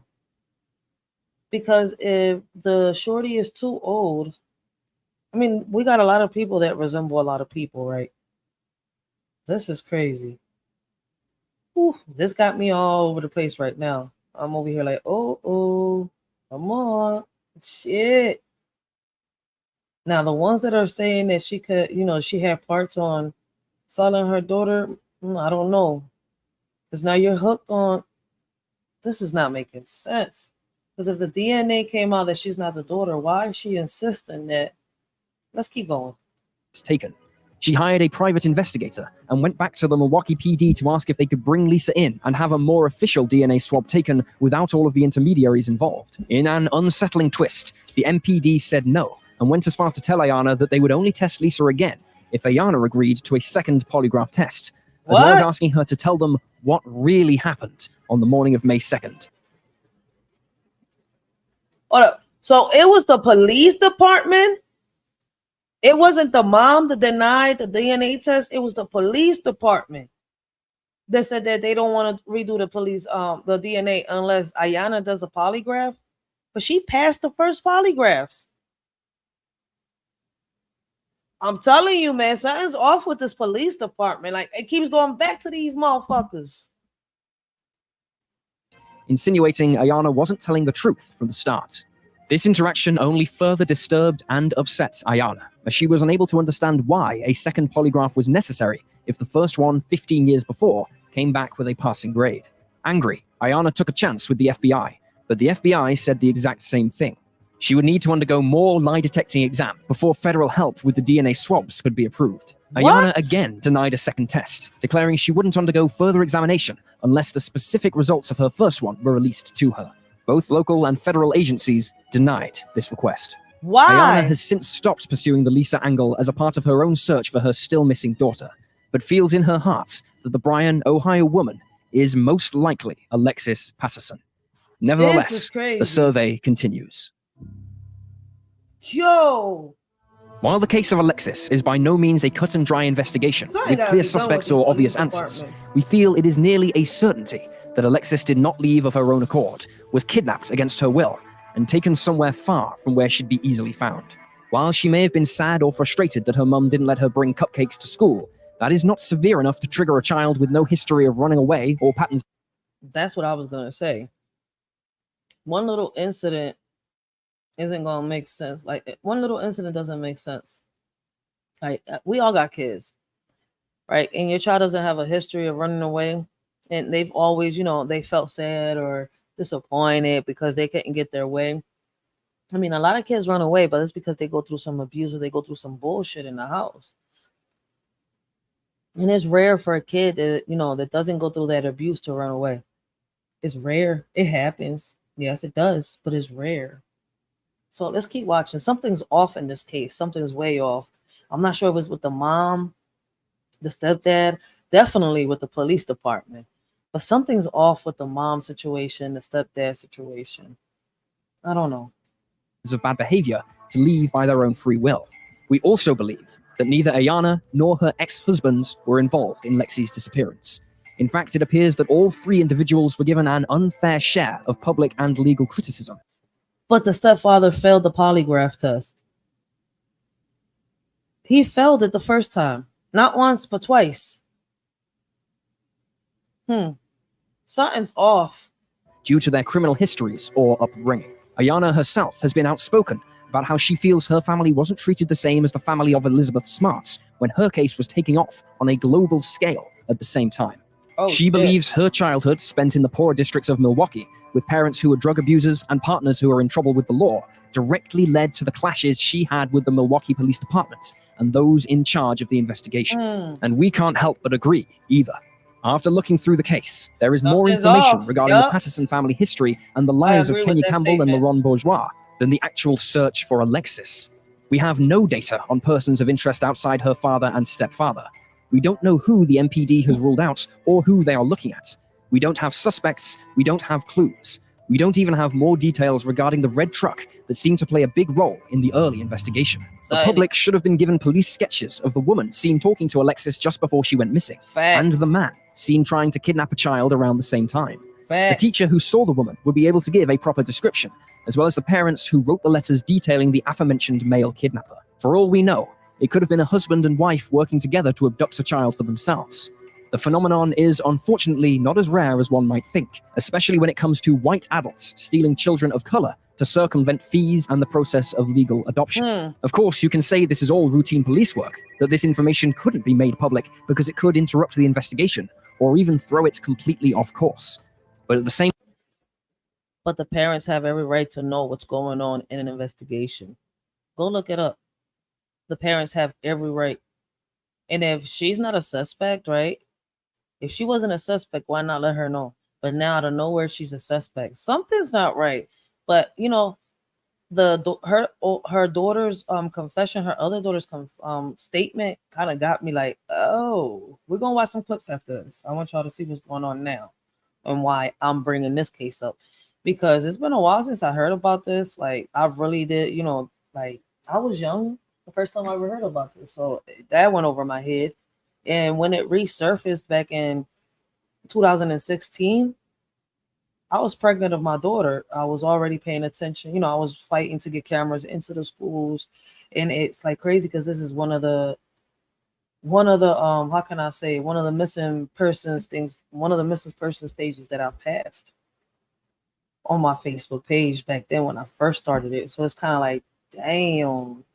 And I ain't speak on it before. This is my first time speaking on it and really paying attention to it. And what drew my attention is what a lot of people are saying. same time, so it's not like the MPD wasn't releasing other information at this time, specifically the polygraph test results regarding Laurent Bourgeois, which one could argue messed up the investigation and the trust formed between parents and law enforcement more than anything else could. In the end, we have no idea who could have taken Alexis, due to the complete lack of proper information released by detectives. We'd suggest finding both the woman who was last seen talking to Alexis in April of 2002, as well as the person who was seen attempting to abduct a child from the High Mount Boulevard campus that same month, or at the very least, get us their descriptions and build sketches of their profiles. We believe the unidentified woman has a real shot to at least know of the fate of Alexis Patterson, if not be the one directly involved in her disappearance. In addition to the one man attempting a similar kidnapping in the same place just 6 weeks before it happened to Alexis. Without a doubt, the little girl from Washington Heights was kidnapped, and someone out there knows exactly what happened. It's time we stop focusing on the Patterson family and look at the Milwaukee community and beyond for suspects and clues. In the meantime, we must honor the life and legacy of Alexis Patterson the way she deserves. She wasn't just the victim of an unexplainable tragedy, but rather a small beacon of what pure innocence can create. She loved people, and people loved her. She helped folks feel comfortable, even in uncomfortable situations, and was quick to spread smiles and joy in a world often void of such positivity. Even if her comfort around strangers mixed her into trouble that left us in this position, it should not be held against her. Rather, we will think of Alexis as someone who still has a chance to return home and make that shining impact her mother and so many others were confident in. She was a youthful soul that loved vibrant colors, such as pink and purple, and escaping into the world of roller skating in her free time. She was a child with so much more to give. Alexis Patterson is still a symbol of happiness, love, and the beauty created by humans who live with an unbridled faith in the happiness and appreciation of each other. This is Cold Case Detective. Damn, man. Shout out to the Cold Case Detective, yo. That is crazy.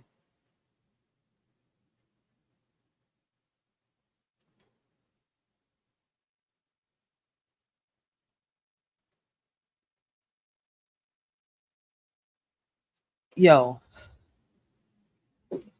this situation right here, so many suspects. I feel as though the police department is slacking. I think the police department has parts in this situation. I don't know what y'all think, but I wanted y'all to see that before I went back to this video. All right. So this is the girl that surfaced, right? That is claiming to be Alexis Patterson. The street spoke to me. Yes, I missed. So this is the first video that I was playing. I played half of it for y'all, but I want y'all to hear what she's saying. Do y'all think that she has a resemblance to the young girl right here? Like, but it's crazy how she really does. She's got all the marks in the face. Could they have lied to her about her age? She don't remember her past. It's the crazy. Like, what happened? What happened? This is a piece of my eyebrow. Mind your business. I could have covered that up. I wouldn't focus on trying to look good for nobody. I don't. That's the thing about me. I give you the full effect, the full everything. I want you to know who I am. I'm not here to fake, manipulate, none of that. But when my intuition kicked me in my guts and in my insides, I have to get up and listen. I knew my kids was gonna get taken in 2019, right? Talking about baby daddy, is something happened with the kids, you gonna help me? He said, yeah. But in 2019, I did not know that my baby daddy was going to be the reason to cause the effect. I didn't know. Which we don't wrestle against flesh and blood, so it was nothing but my actions. I was trying to get out the relationship. We went together anyway. I had already put my stuff in storage. Like, I now know not to tell a person I'm leaving them. For sure, for sure. This tree done grew so much. Okay, I can't find the address that they say was the address. It's like they got so much stuff mixed up in this case, it's sick.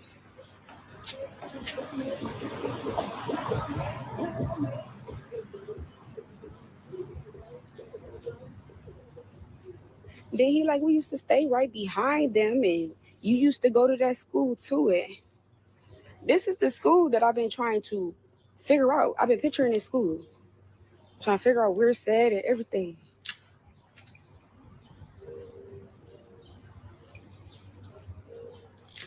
And then when God led me to it, I'm like, yes, this is it. What the freak? This house looks so fucking weird.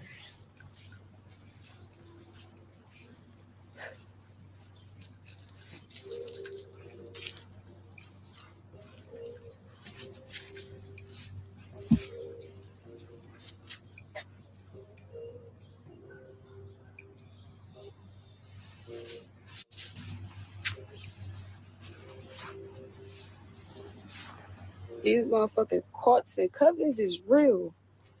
Like, I'm literally, like, my body shows you, like, hey, maybe she could have been an angel. She's an angel or something. Like, my body will tell you that. Like, my shoulder blades, you can see, like, marks for angel wings. I'm not trying to be funny, over exaggerating. It's crazy when you can't remember your past, right? And you're trying to figure it out. You got motherfuckers talking about, could you be a clone? But it's crazy how she got so much of a resemblance to this little girl right here and to the mother of this little girl. No, I see why I'm so kind-hearted and everything else too. Nobody like that. Then if you look at the father, I don't know, man. This is crazy because, you know, they're saying the birth certificate is saying something else, that she was born in 88. But, you know, some people have faked the birth certificate. The police department not wanting to tell the mom if she is or not, but making her think that, you know, she's not. I mean, what does the police department got to do with this? Hopefully nothing happens to this woman. A lot of people are saying it's a distraction because it's crazy how this is surfacing right back up now. I mean, a lot of things are a distraction, but a kid that's been missing for 21 years surfaced in 2016 and they've been trying to, you know, do their best to keep covering it up. I don't know.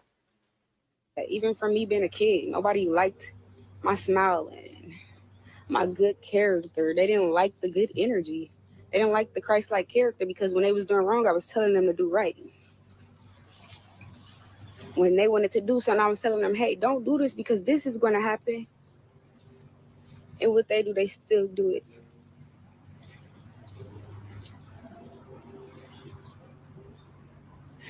This street is high mount. The school is high mount. God said, look towards the mountains, which cometh your help. Y'all shouldn't have played. And it's a church. I'm going to play with the church. The street numbers, all that. The birthday, everything. Y'all should add them numbers up. And know how God is really working and moving around here. It's like I tried to leave it alone. I promise you. It just keep coming back every time I try to leave it alone.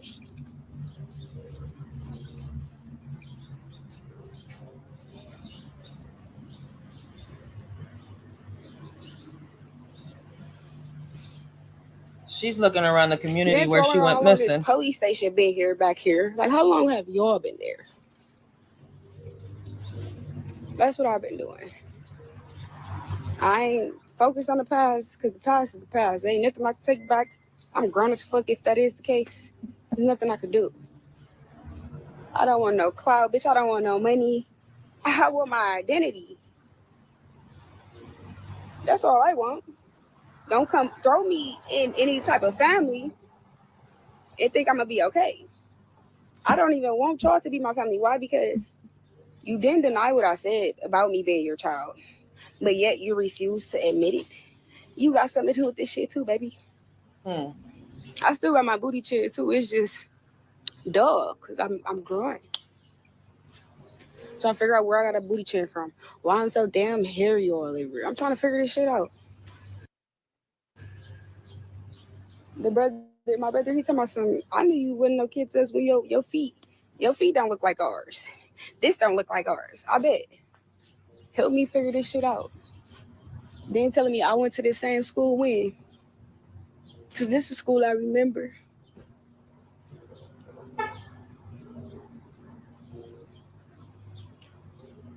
The granny and his family, she did tell me God was finna come get her. She kept calling me. I think she was trying to tell me something. That's why he shut her up. But God, you can't shut God up. You can't stop God. Y'all can try to transform a picture into looking like somebody else. Really, if you look at the picture tag, I still resemble it's me. The fuck? They tried to throw something off. Why? Because people like this. They like all the attention and whatever they get from this sick, demonic bullcrap. And I have a great purpose and mission here. They trying to keep me down my whole entire life.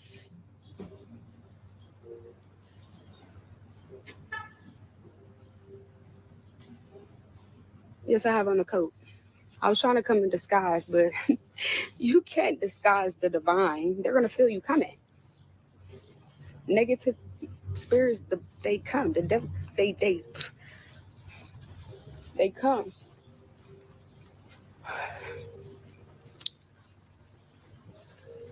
Would say it's a house missing from right here, but I can't really tell.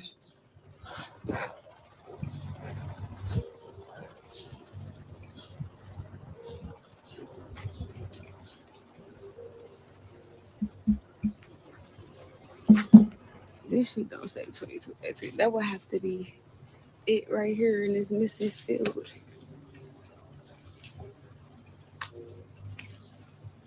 Whatever they trying to do, they trying it. Never. Sure. It's crazy. Like, it seems like it could be real. It seems like, I don't know. It's a hell of a coincidence to me how they look alike. I mean, I know that we got lookalikes, right? But damn, I don't look that much different from when I was a kid. I'm 30. Listen, I'm going to be very honest with y'all. Look, I'm 30. I'm going to be 35 on the 19th of August, right? Leos, shout out to all the Leos, right? But I'm going to be 35. My face hasn't really changed. If anything, my skin tone has gotten lighter. I've gotten lighter in skin complexion.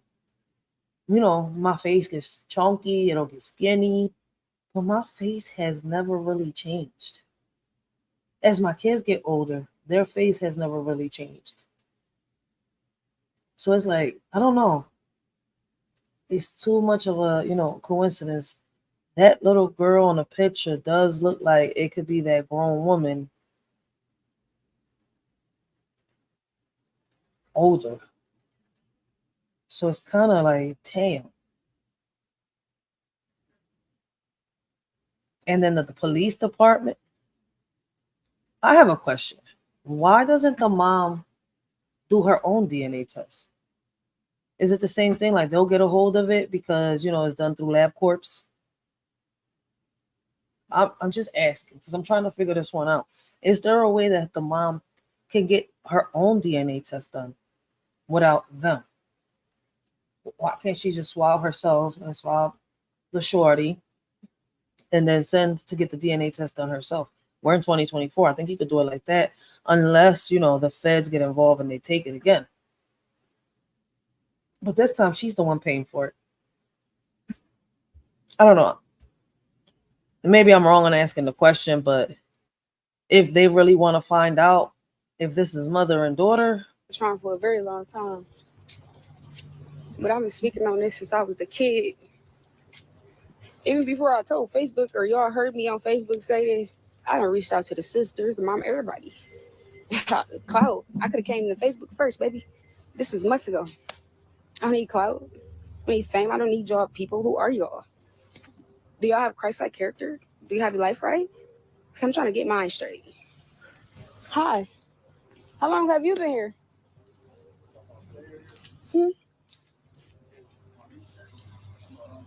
You our uncle? How long you been in the neighborhood? Since the 90s? So you remember me? What the hell? I used to be little around here. I don't know. You remember the missing kid that went missing? Yeah. You said, is she back? Is she back? What the fuck? Yo, this is crazy. All right, let's go look at the other video real quick. So that was the daughter, right? No, this is the mom.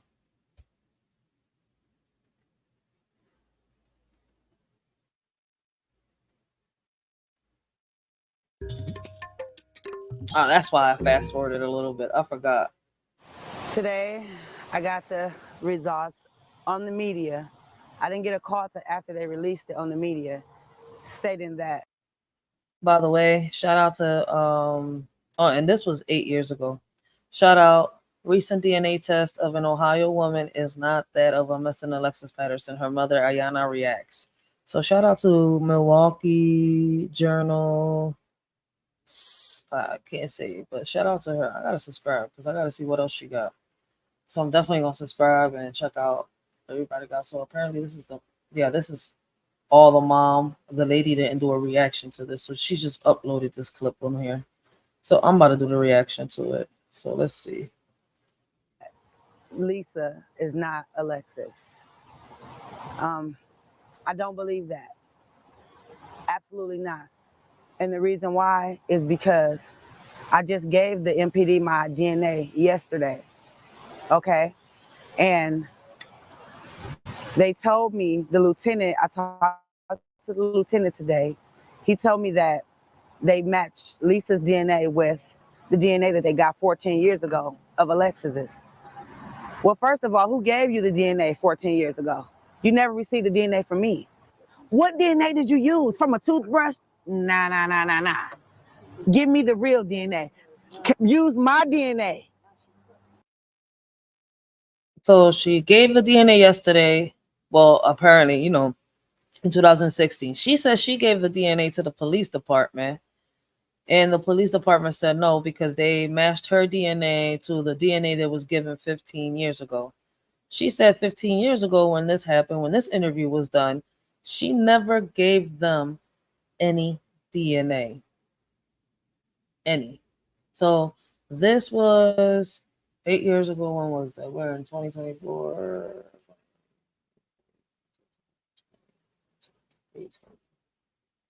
This was in 2016. Well, actually, it would be 2017. So somebody uploaded it a year later. It would be 2017. But when she did this, if all this was happening in 2016, it was 2016. Put my DNA to Elisa's DNA and take it from there. And if the test come back stating that she's not mine, then that's when I will accept it. But right now, I'm not accepting it because she's too much like me. How does she have the same mold right here that I have, that my daughters have, and her granddaughter and her daughter have? She has the same birthmark as Alexis had when Alexis was first born. She has the same mark on her eye, the right eye, what my daughter had. Okay, she has the same bump and she has the same mole on her nose right here too. We're too much alike for this not to be my child. I worry about my daughter every day. I've been worried about my baby for 14 years. You understand? And then now that I finally got a nice, I feel like a solid clue, you know what I'm saying, a solid lead, y'all gonna tell me that it's not her? It hurts. It really hurts. I will continue to search. I will continue to search for her. I would never stop until she come home.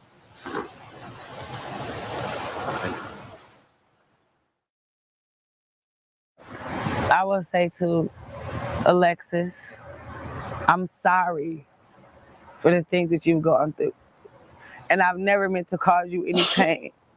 I'm just a hurting mother that wants her child.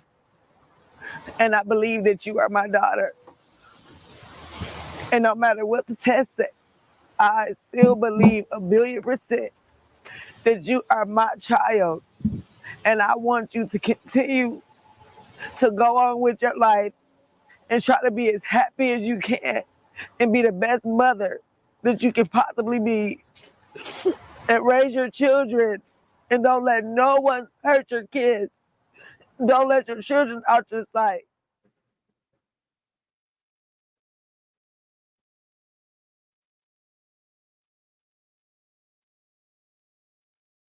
Now, when you listen to the mom there, the mom sounds like she's really hurt. So it is a little hard to be like, because she have had parts. Now, we heard time after time that the police department is lacking. So I don't know. Like, I really want to give the mom the benefit of the doubt, but it's hard for me after I've seen so many moms, sit here, and we just seen this video, and this video is the same.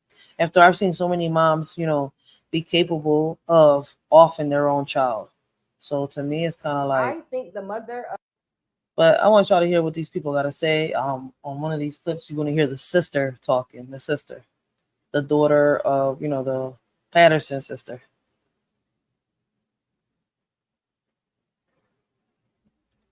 I think the mother of Alexis Patterson has something to do with her disappearance. Because why are you being so in denial? Why won't you even go get a DNA test and the girl looks spitting image like your daughter? But a few years ago, when a man came forward and said he think his wife is Alexis Patterson, your ass went and got a DNA test. It came back that was not your daughter, but you're still insisting to this day that's your daughter. But we all seeing the similarities and you won't even acknowledge it. It's given you had something to do with it in the first place. I mean, I don't know. In the video we just saw, she was acknowledging it, but I don't know. Was she acknowledging or was she not acknowledging? What do y'all think? I mean, if those of y'all that are in the chat, those of y'all that catch the replay, what do y'all think? Do y'all think that the mom was acknowledging it? Because the video we just saw was the mom, and that was in 2016. That's the video she's talking about. And this young lady right here uploaded this video 2 days ago, right? And on her chat, it says, that's not her daughter, and she do not look like Alexis Patterson. Somebody else put, is Alexis Patterson? She looks smack like that picture of the little girl. She really does, but I don't know. People got their own opinions. What do y'all think? Somebody put, Ayana gave Alexis up to a man who hosted like a cult or something. Alexis was never missing. She knows that that's her daughter. Lisa Miller was the cover up. Facts, real talk, sis, tell it. I thought the same thing. No tears. People think because she's still looking makes her not sus, but she just know what really happened. Heard that. It gives that for real. Me too, her and that husband. Something's off with the stepdad. I said that. So a lot of people is agreeing. This reminds me of the movie with Monique, The Read. With the girl figured out the mommy. Oh damn, I forgot about the reading with Monique. Yo, damn, that's true. It kind of like that. Right, go watch out that movie Oprah Winfrey played in called Beloved Her Unsettling is Here. Beloved Her Unsettling is Here. Go watch that the movie. I don't know what that is, but I'm definitely gonna watch it. But let's go watch the next clip. This shit is crazy. So y'all really, really, really, really tripping me out with this. Now, this lady uploaded this video 4 days ago. Now, TikTok is going crazy with this. So is Facebook. So is Instagram. And y'all definitely got it right. Twitter. I mean, on my side it is. I don't know how y'all algorithm is. I don't know what y'all be watching constantly, but y'all know I watch crime. Listen, Law and Crime, I watch it a lot. So on my algorithm, I get a lot of this, a lot of history, a lot of ancient stuff. So listen, man. If you're catching up to a lot of, law and crime videos and stuff like that, this should be surfacing the updates to Alexis Patterson because it's really going viral right now. A lot of people's talking about it a lot, and I mean a lot, especially on Twitter. This whole situation, okay? Now, at the end of the day, I understand that people may feel some type of way about people creating content when they talk based on these stories, but let me just be honest with y'all. I'm a mother, so I care. Thank you for the fact that this woman is saying that she is this woman. Like, y'all not looking at the deeper picture. Y'all keep on talking about, oh well, the eyebrow, she looked like she shaved that off herself, and oh her teeth was chipped, and I know a tooth chip when I see it, She could have or been at the oh, her dentist. scar under the eye is not there, and all of this stuff. This woman did not even really say that she was Alexis Patterson. That's what y'all not understanding. She did not Facts. say that she was Alexis Patterson. She don't remember What her she past. said was when she had gotten into that area and she was walking around, a lot of stuff started becoming very familiar to her, right? Okay. So when it started becoming a familiar scene to her, she started walking around. She started walking around the park. She started remembering stuff. She started asking questions. And she knew about the missing girl. Don't make it seem like she already said she always used to bring that up as a kid about Alexis Patterson. She always questioned about the girl. Y'all making stuff more than what it is. It's a very deep conversation. It's a very deep, touchy situation. But let's just be honest and let me just be real. This is a situation that instead of people jumping out the window, they have to really pay attention. They have to read between the lines. They have to really research. Like, that's why I'm not jumping out the window because it's crazy. It's too many coincidences. I see too many cover ups. And I think the police department has big parts in this. Human trafficking does exist. Something happened to this little girl. This woman surfaces. She don't remember her past, but allegedly, she don't remember her past. I'm gonna say allegedly, right? But her husband was the one that said, this girl that's missing looks a lot like my wife. Now, this woman that surfaced only knows what she looked like when she was young. So it's crazy. Like, what if she did look like this little girl when she was younger? Has anybody asked that question? Does she look like her when she was younger? Because what if she got pictures of her looking just like this missing girl? There was a reason she was also asking questions, because not just any kid is just going to ask questions about a kid that's going missing. And if they do, they're going to ask it, and unless they're into being a detective at a young age. I mean, we can go about this in so many ways, right? Be real. Don't be on here getting mad because people are trying to explain better explaining it for the woman who's coming out and saying that. So, okay, yeah, she may be mental ill. You know what I'm saying? Mentally ill. So Y'all really. Damn, I would have loved to hear the damn whole what she had to say. Alexis is speaking to her. It's definitely spiritual and deeper than you think. Oh, this could be something spiritual too. Oh shit. Ayana, Alexis' mom, is saying that's not her. She don't have the bump on her pinky where Alexis had the pinky, the extra pinky. That's just not her. She don't look like Alexis. I'm so glad I'm not the only one who caught that. Spiritual. You spoke nothing but facts. How many of y'all thinks this could be something spiritual? Could Alexis, if she's not here, with us, could be reaching through this woman right here to try to get the truth out? Does the mom know something? Could the dad be, could the stepdad have parts? Is the police department involved some way, somehow? Fighting through Tuesday's rain and cold, I'm going to continue to keep her memory going.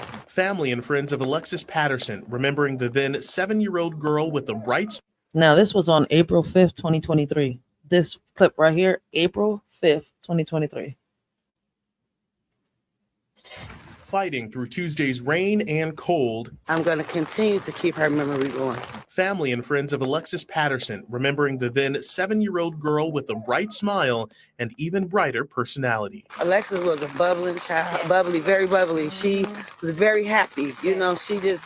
She loved to have fun. Today marks 20 years since Alexis disappeared. It was back on May 3rd, 2002, that her stepfather dropped her off here outside of High Mount Elementary, but she never made it to class. My cousin came up missing when I was 10 years old. She was 7. This has been very traumatizing for my family, especially for this being a 20-year thing here. Alexis's family amplifying their voices today in hopes of a miracle. These signs say, "Hear our voices." What does that mean for you and your family 20 years later? Well, Hear Our Voices in honor of Alexis and dedicated to all missing children. So we're not just talking about Alexis. We're talking about other missing children. We're talking about children that's human trafficking. We're talking about missing children all around the world. Yeah, we bringing them all home. We speaking for everybody, all of them. Until that day, an urgent plea for answers fueled by a family's never-ending hope. It has never gone away. This is what it is. If you have children, then you know. You can't breathe without them, can you? Can you sleep without them? Do you think about them? Do you think about if somebody ever hurt your child? What would you do? In Milwaukee, I'm Jaron Jordan. Shit. If somebody hurt my child, I'll turn into Griselda Blanco. In the comments, somebody said exactly why I watch my baby in the school and he's 13. Shit, I'm the same way. My kids, listen, man, my son is 14 and I'm on his top. I'm Inspector Gadget. I'm Olivia Benson. I'm all the above, man. This is crazy, man. WISN 12 News. Milwaukee police continue to receive tips about Patterson's case. Anyone with information should call them. The sheriff's office is still offering a $10,000 reward. So Alexis is kind of sitting on the steps pouting. A couple people have said that. One lady who was an adult bringing either her niece or nephew or like younger cousin to school said she saw Alexis. She knew her from the neighborhood. So she asked her what's wrong. And Alexis confirmed, I want my cupcakes. So she was like, don't worry about it. I'll get you a cupcake from the store after school. And Alexis was like, no, I want my cupcakes. So, of course, she didn't think too much of it. She said Alexis got up and walked away, and she walked away too. She went back home. First theory is that, number one, she was kidnapped completely at random. Okay. And like I said, to me, that theory just doesn't make sense. But stranger things have happened. Well, it doesn't make sense because she actually made it to the police. And if a kid didn't say that she was snatched by somebody that they didn't know, I'm sure there would have been some type of a tussle. And so somebody would have seen something. I totally agree with that. Mm-hmm. And to me, and once again, it's been years at this point. So our perception of things has changed. Our memory has changed. But that should have never even been a narrative because she made it to school. So like I said, there's so many publications, and I mean professional publications like, similar to the Milwaukee Journal-Sentinel or USA Today, printing that she was snatched on the way to school. Mm-hmm. And that's just simply not true. Mm-hmm. And it's, like I said, it makes it more confusing because I was thinking that, like, how could she get snatched on the way to school when there was other kids on the way to school too? Okay. Somebody, parent would have saw something, the kids would have saw something. It's principals and teachers outside. How could a child get snatched within a block of the school and nobody see it? So that theory to me just doesn't make sense, but it is a theory. So next theory is that her stepfather had something to do with it. Laurent Bourgeois is to me a very interesting character. I said the And I same can thing. see why people think he has something to do with it. From what I've seen about him, he's essentially kind of like a local thug.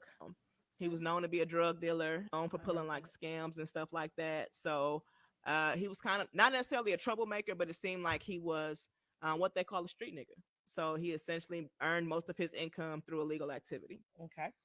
A few days before Alexis went missing, Laurent had actually gotten some drugs on consignment from his plug. They they do that? Well, he got fronted some dope. Okay. So with But it's crazy how right here the mom looks just like the shorty that I was just showing on the picture on the video. The first shorty that was talking about, with the green hair. She had that little piece of green hair. They're saying that she's Alexis. It's too much of a like they gotta be related. It might not be the daughter, but shit, it's gotta be like a cousin or something. with that being said, there's a huge discrepancy on how much that he was fronted. Some say it was about $7,000 worth, and he gave the man $1,500. But Alexis's biological father says it was about $50,000 worth of dope. Well, that make that right there could make a person want to take So something close to you. So Monday he got the dope, and by Tuesday he had called the plug over to his house. And when the plug got there, the house was trashed, looked like it had been ransacked. And Laurent tells the plug that the police came and had a search warrant for the for the house, and that he got to flush the dope down the toilet. Okay. So it's two reasons why the plug don't believe Laurent right off bat. Number Damn. one, apparently everybody knew that the Bourgeois household had bad plumbing. So it was no way he could have flushed that amount of dope down the toilet, which is such a practical reason.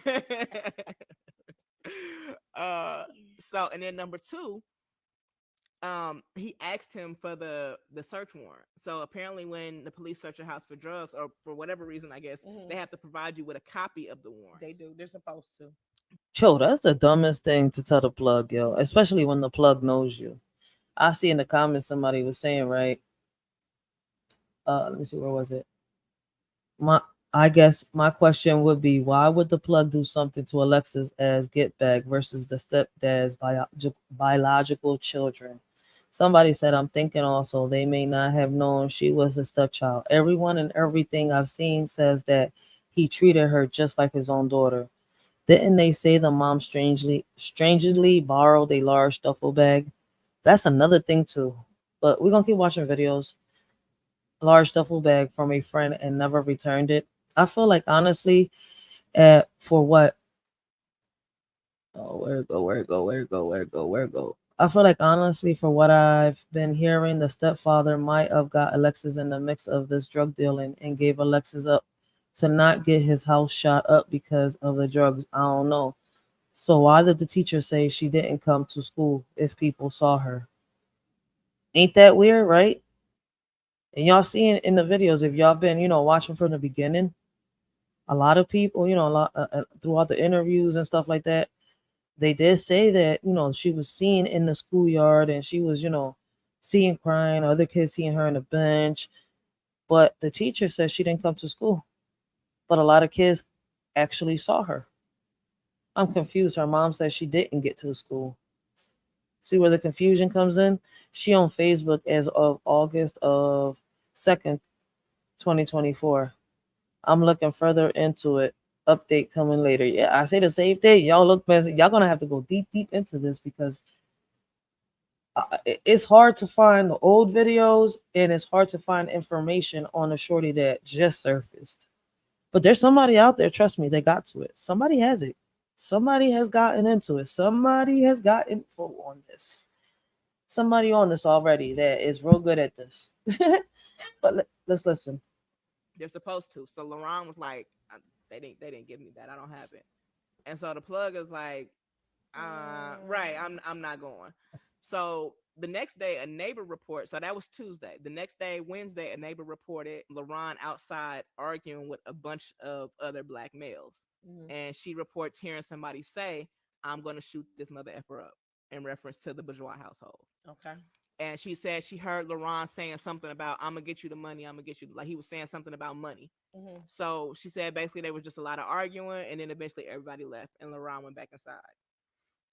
So that was the Wednesday before Alexis went missing on that Friday. Oh, wow. So with that being said, obviously there is a reason out there for someone to want to. See, a lot was left out of the media. A lot was left out of the media. And this is coming from, I guess, people that knows them and stuff like that, and people that has been doing interviews with the family. Yo, true crime. 7-year-old goes missing May 3rd, 2022. 10 minutes. I got to see the whole interview. Like you said, take something close to LaRon, Right, to either get the money or the dope back. Now, according to the plug, who actually ended up doing 10 years in federal prison for drugs, Damn. he would have never done anything to a little girl because he has daughters himself, and he said that his daughters played with Alexis. So he said he wouldn't have never done anything to her. But a lot of jailhouse informants say that that's not true, and Oh, shit. Yet they know for a fact that he kidnapped Alexis. The only problem is this is coming from people who are in jail already trying to cut a deal. But you do talk a lot when you're in prison, though, too. The thing is, there's conflicting stories though. And one guy's story who apparently the journalist at USA Today found to be somewhat credible. The guy said that the plug told him, he said, you would kidnap a little girl? And he was like, that's the game. You shot her? And he was like, he said that he made a gesture like this as if he choked her. And then so when he asked, well, where's the body? He said he was kind of evasive and alluded to a construction site. Mm-hmm. So, but another guy said that he saw it happen. He saw Alexis being held in some basement and that she was killed after. So that body when we watched that documentary of Alexis Patterson being missing, that body that they was talking about that they found in the river that they thought could have been Alexis, but then allegedly it wasn't. Could that have been? Because there's too many cover-ups with these police departments. Right about now, in this case, I don't trust nobody in the police department. Could that have been Alexis' body? Could this girl be like a decoy or something? They found somebody in the family that looks just like, they could have grown to be Alexis that looks like the mom when she was younger. I mean, I don't know. Could that actually be Alexis? Could they have, took Alexis, gave her away for some money because they owed this plug some money? But then again, people, a lot of these idiots talk a lot in jail, and I call them idiots because I'm like, you don't know who the hell's an informant in jail. So shit, I learned that watching movies. But anyways, I hope this isn't about them owing some drug dealer some money. But let's keep watching. Like, the only way we're going to find out the truth is by listening until everything surfaces all the way. Ain't nobody going to really be able to put 2 and 2 together because this girl doesn't have a Facebook until, like somebody on here said, and if y'all go search yourself, y'all going to peep it until 2024. 10 days, and she was buried near Vincent High School. Okay. So there's a couple of different stories of people saying that the plug definitely did kidnap her. Somebody even said that they sent her down south, that he had a sister down south, and he sent her down there to stay with his sister while they held her for ransom. So there's a few different stories. Obviously nothing substantial, because they did actually follow those leads and try to find Alexis, and they were unsuccessful. That's one person that could have a beef with LaRon that would want to get Alexis. Now, what I also found out about LaRon Bourgeois is that before he even met Ayanna, Alexis's mother, he actually was involved in a cop killing. Oh shit! So, wow. He is doing like the most. Alexis would have been born in 95. In 1994, LaRon Bourgeois had a friend named Booker Ship. And so this guy Booker calls LaRon one day and says, hey, I'm about to rob a bank. I need you to be my getaway driver. LaRon is like, bet. So he takes him to the bank and he kind of waits off to the side. Booker goes in, robs the bank, gets about 13 grand, I want to say, 13 to 15 grand. That's what they was talking about in the documentary. This was Okay. 94, so I mean that's quite a bit of money. Yeah, probably not worth. Definitely wasn't worth. So anyway, he robs the bank. On the way out. Damn, could this have been some type of revenge from the cop Could this have been some type of revenge from the cops, you know, because of that cop shooting? Yo, I don't know, because the cops are kind of like sus too on this case. Why don't they want to release the DNA or the sketches of the people that was around Alexis when, you know, the school situation? Why don't they want to do the DNA again? Why are they refusing to do it? Something sketchy on this. This police officer, Ronald Headbandy, is coming around the corner. It's just one police officer. Immediately, Booker reaches into the car, lets off shots into his chest. Ronald Headbandy didn't make it. So Wow. Booker runs off, jumps in the car with LaRon, and they take off. For some reason, they thought that Booker escaped on foot.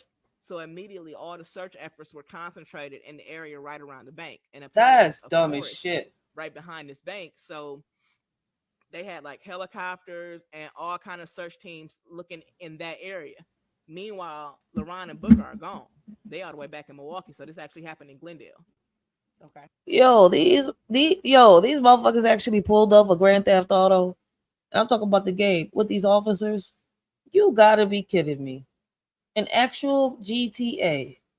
Yo, what the fuck? So they all the way back, you know, in the hood. Right. So first they go to Booker's house. They count the money, and then they go to LaRon's girlfriend's house. Ayana. No, LaRon hadn't met Ayana just yet. Okay. So, and that's another thing. LaRon was about 10, 11 years older than Ayana. So LaRon at this point is about 25, and Ayana is about Why 15. did they do that? Okay. And Ayana had Alexis when she was 16. Okay.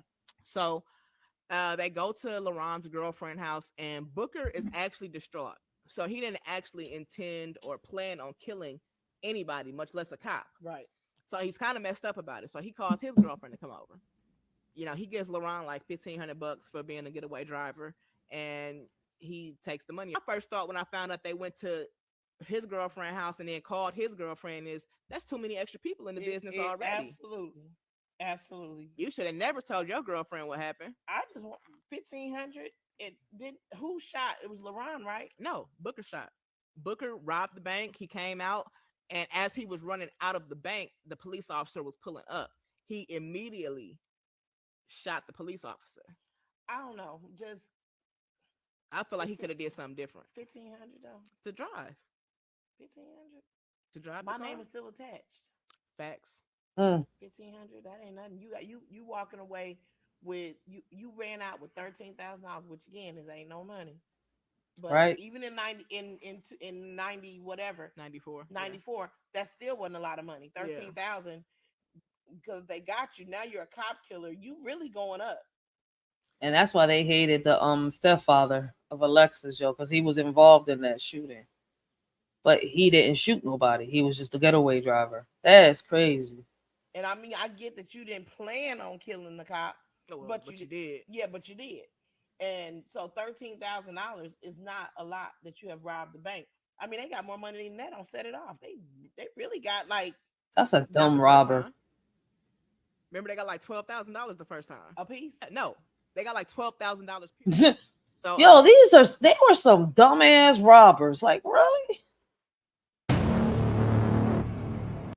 But her husband, LaRon, actually failed. At the time, LaRon immediately denied the media's newfound reporting. He properly stated that he was never informed of the results himself, but he was 100% certain he had nothing to do with his stepdaughter's disappearance. While LaRon did his best to maintain his innocence, despite living in a country that prides itself on the moral obligation of innocent until proven guilty, the MPD link to the media did the damage it was probably intended to do to LaRon. He was seen as a strong suspect in the eyes of the public, due in part to the rumored failed polygraph, as well as the spotlight now shining on his criminal history and arrest records. Even Ayana wasn't spared the leak's negative impact. And that's what I'm saying. Like, this man, and I'm gonna keep saying it. If he failed the polygraph test back then, why wasn't he held in custody? He wasn't. So that also she lost faith in both the MPD and the FBI when both organizations hung the unknown test results over her head when she was convinced she found proper evidence to her daughter's whereabouts. Despite the leak initially stating Ayana had passed, those in charge of her records... Those of you wondering, this is a clip from the video we was watching earlier. would not confirm nor deny the actual results of the 15-year-old polygraph. While the situation at large doesn't necessarily mean the police are at fault for Alexis going missing, it's hard to shake the feeling that the leak of LaRon's polygraph test results and the way Ayanna was patronized were digs at LaRon's previous run-ins with the law, specifically the death of Officer Hedbony. We must make it clear that this type of behavior is reprehensible. Yes, LaRon was an accessory to homicide, but that doesn't mean you intentionally harm a mother grieving over her lost child. But her husband, LaRon. The Alexis Patterson case, a high-profile search over a Milwaukee girl who went missing in 2002, was the subject of the Journal Sentinel's Unsolved podcast this season. Now, reporters Gina Barton and Ashley Lutheran have attained possession of documents in the case that were previously kept secret by the Milwaukee Police Department. Documents reveal some new details and tell an intriguing story about the power of rumor and memory and how the story has changed despite facts to the contrary over time. Definitely check this one out at jsonline.com. The chair and vice chair of the Fire and Police Commission in Milwaukee have resigned following the administration of a new state law that strips many of the commission's powers. The 9-person FPC is one of the most powerful of its kind in the country, overseeing the city's police and fire departments. It comes at a time when the FPC had finally found its footing after struggles to fill its membership. Allison Durr and Elliot Hughes have the story. For these stories and more, like where you can dive among shipwrecks off the shores of Wisconsin. Like I said, there's too many cover-ups by the police department. Cut the mom. And here's why I'm saying it. Hold on. Let me pause this real quick right here.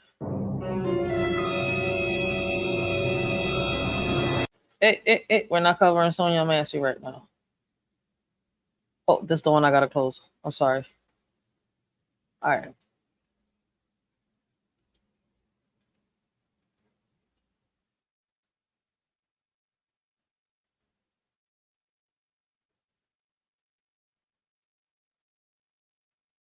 Holy shit, the biggest mystery on TikTok right now.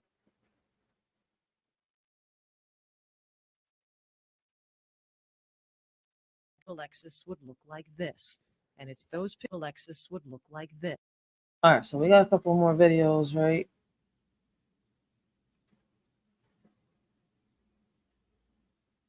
Where's the first one? Here we go. Holy shit, the biggest mystery on TikTok right now. Oh my God, Alexis P. Like, oh, we found you. Is this Alexis Patterson, who was missing in Milwaukee 22 years ago? This picture. This has been unsolved for 20 plus years, and I don't like it. Let me tell you about it. Milwaukee resident Alexis Patterson was abducted allegedly from her school, May 3rd, 2002. Let me tell you all the strangeness behind this. First of all, there was a warning to the school that someone was going to abduct somebody, but they had said it was going to be a boy. This was 6 weeks prior. Now, a couple weeks before she went missing, teachers reported to the school that they saw her a couple times talking to a strange lady. Now you see why I say that. Why wasn't police doing their job? Why wasn't they investigating the people, you know, the guy, the woman? Why wasn't they showing the sketches? Why did they hide the sketches? They kept them a secret. Because, you know, they took sketches. People saw who was talking to them. They got a warning from somebody saying that, like, this is crazy. This whole case is crazy. But could it have been that, you know, they wanted revenge? But why not do something to the bull? If the cops were so mad at the stepdad, why not do something to him? This is crazy. Then the plug. Yo, the theories, trying to put this shit together is crazy. Out behind the school during school hours. Now, the last person to see Alexis Patterson was her stepfather, who was the one who walked her to school that day. She only lived 242 steps from her home to the school. But guess what happened to him? Office, Lerone Bourgeois found dead today. According to Milwaukee police, Bourgeois was one of 2 people found dead inside a home near 50th and Clark this afternoon. Officials have not identified the woman who was also found dead with Bourgeois. He was the last person, as you mentioned, to see his stepdaughter at the time, Alexis Patterson, before she vanished. That was back in May 2002. That's him. Bourgeois walked the 7-year-old girl to school and left her at the playground. She has not been seen since. It has been almost 19 years since her disappearance. To this date, no one has ever been charged in connection to that disappearance. As for Bourgeois' death, the medical examiner says... Then yesterday, this woman comes on Facebook or wherever and makes videos saying she's this girl. Like, I'm Alexis P. Like, oh, we found you. Now you got police coming here. And he said the dog is a wizard. I got to speaking in tongues. That dog is not a wizard. Like I said, either I'm her or she's trying to help me help her. Either way, it won't leave me alone. I'm not crazy. I'm not delusional. I'm not nothing. Now, many people are speculating that this is her. Looking at the eyebrows, the lips, the nose. That's crazy. And the mother, as y'all can guess, has been a wreck. So what do y'all think? Listen to this mother. Is this Alexis? I don't know where my child is, so that's what hurts the most. I need peace. So if her body is somewhere cold, I'd rather have her body so I can be in peace, so we can have some closure. There's a big difference because when a mother loses a child and her child is deceased and she can bury that child, she knows where that child is. I'm always hurting. I'm always in pain because I need to know. I need closure. And I'm kind of jealous of mothers that lose their children. Not like in a bad way, but you know, they have peace. And that's something that I just don't have right now. I mean, not every parent that has lost their child has peace because, you know, a lot of parents have lost their child due to a missing case situation or, you know, and they can't find their child or something has happened, you know, like what happened? Like, did they run away? Did they go missing? Did they get kidnapped? Did they get abducted? Which is kidnapped and abducted the same thing. I don't know why I just repeated myself. But you're not the only one, Miss Patterson. Hey, why you not pressing play? At this point. So I'm going to continue to pray and keep my faith. And I'm going to make sure that I stay honest and stay faithful and true to God. Holy shit. The biggest mystery on TikTok. Anybody want to tell me what the hell? Holy. My first game over here. So she went missing. She came out in 2002 on Facebook. This is the video. Okay, so that's I was trying to figure out this video that everybody keeps showing is from 2002, and they're bringing this all back up. Like, okay, so I'm definitely gonna be doing more research. I got a Facebook. You know, I'm definitely gonna. Holy shit. You know, I'm definitely gonna search up on Facebook to look her Facebook up to see, you know, what she's been talking about. But it's just a hell of a coincidence, unless she's family. I mean, you know, it's somebody. Yo, people keep saying it's deeper than what it seems, right? And that's what it seems. It's deeper than what it seems. My first game over here. It's a big mama too.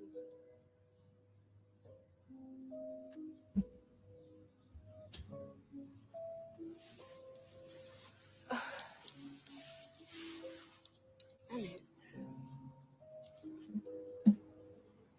You talking about neck in the back? No, I think it was like literally a couple houses down.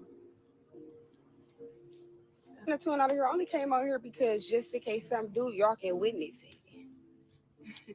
Police stormed through here.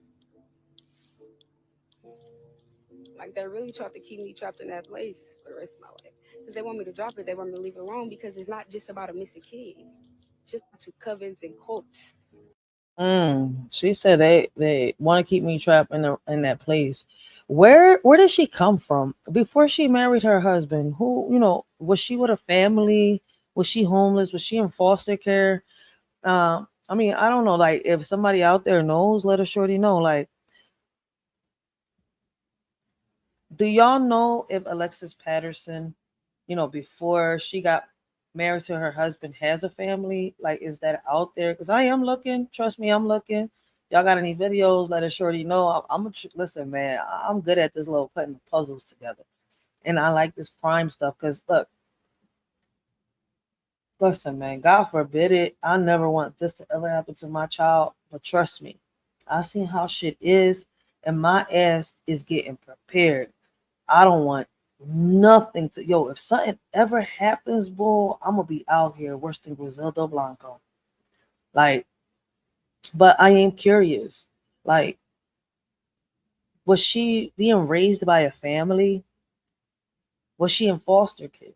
I mean, I don't know if I'm asking the right or wrong questions, but was she, homeless at one point before she met her husband? Because allegedly she doesn't remember her past, right? But I haven't heard nobody ask that one question. I mean, them couple questions.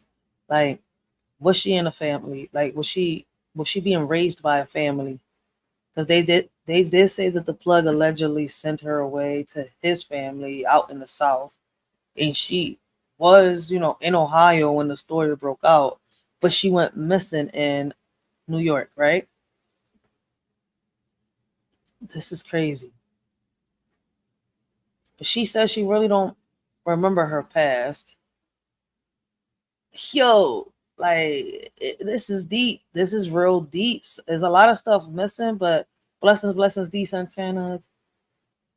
Blessings, how you doing? Ooh, let's keep listening, yo, because there's more videos and the sister's coming up. The sister's about to come up soon. That's what it's gonna boil down to. Courts and covens and things like that. It's gonna bring down a lot of high people that think they so high up, but ain't nobody sitting higher than Abba Father. She's talking about God, for those of y'all that don't know.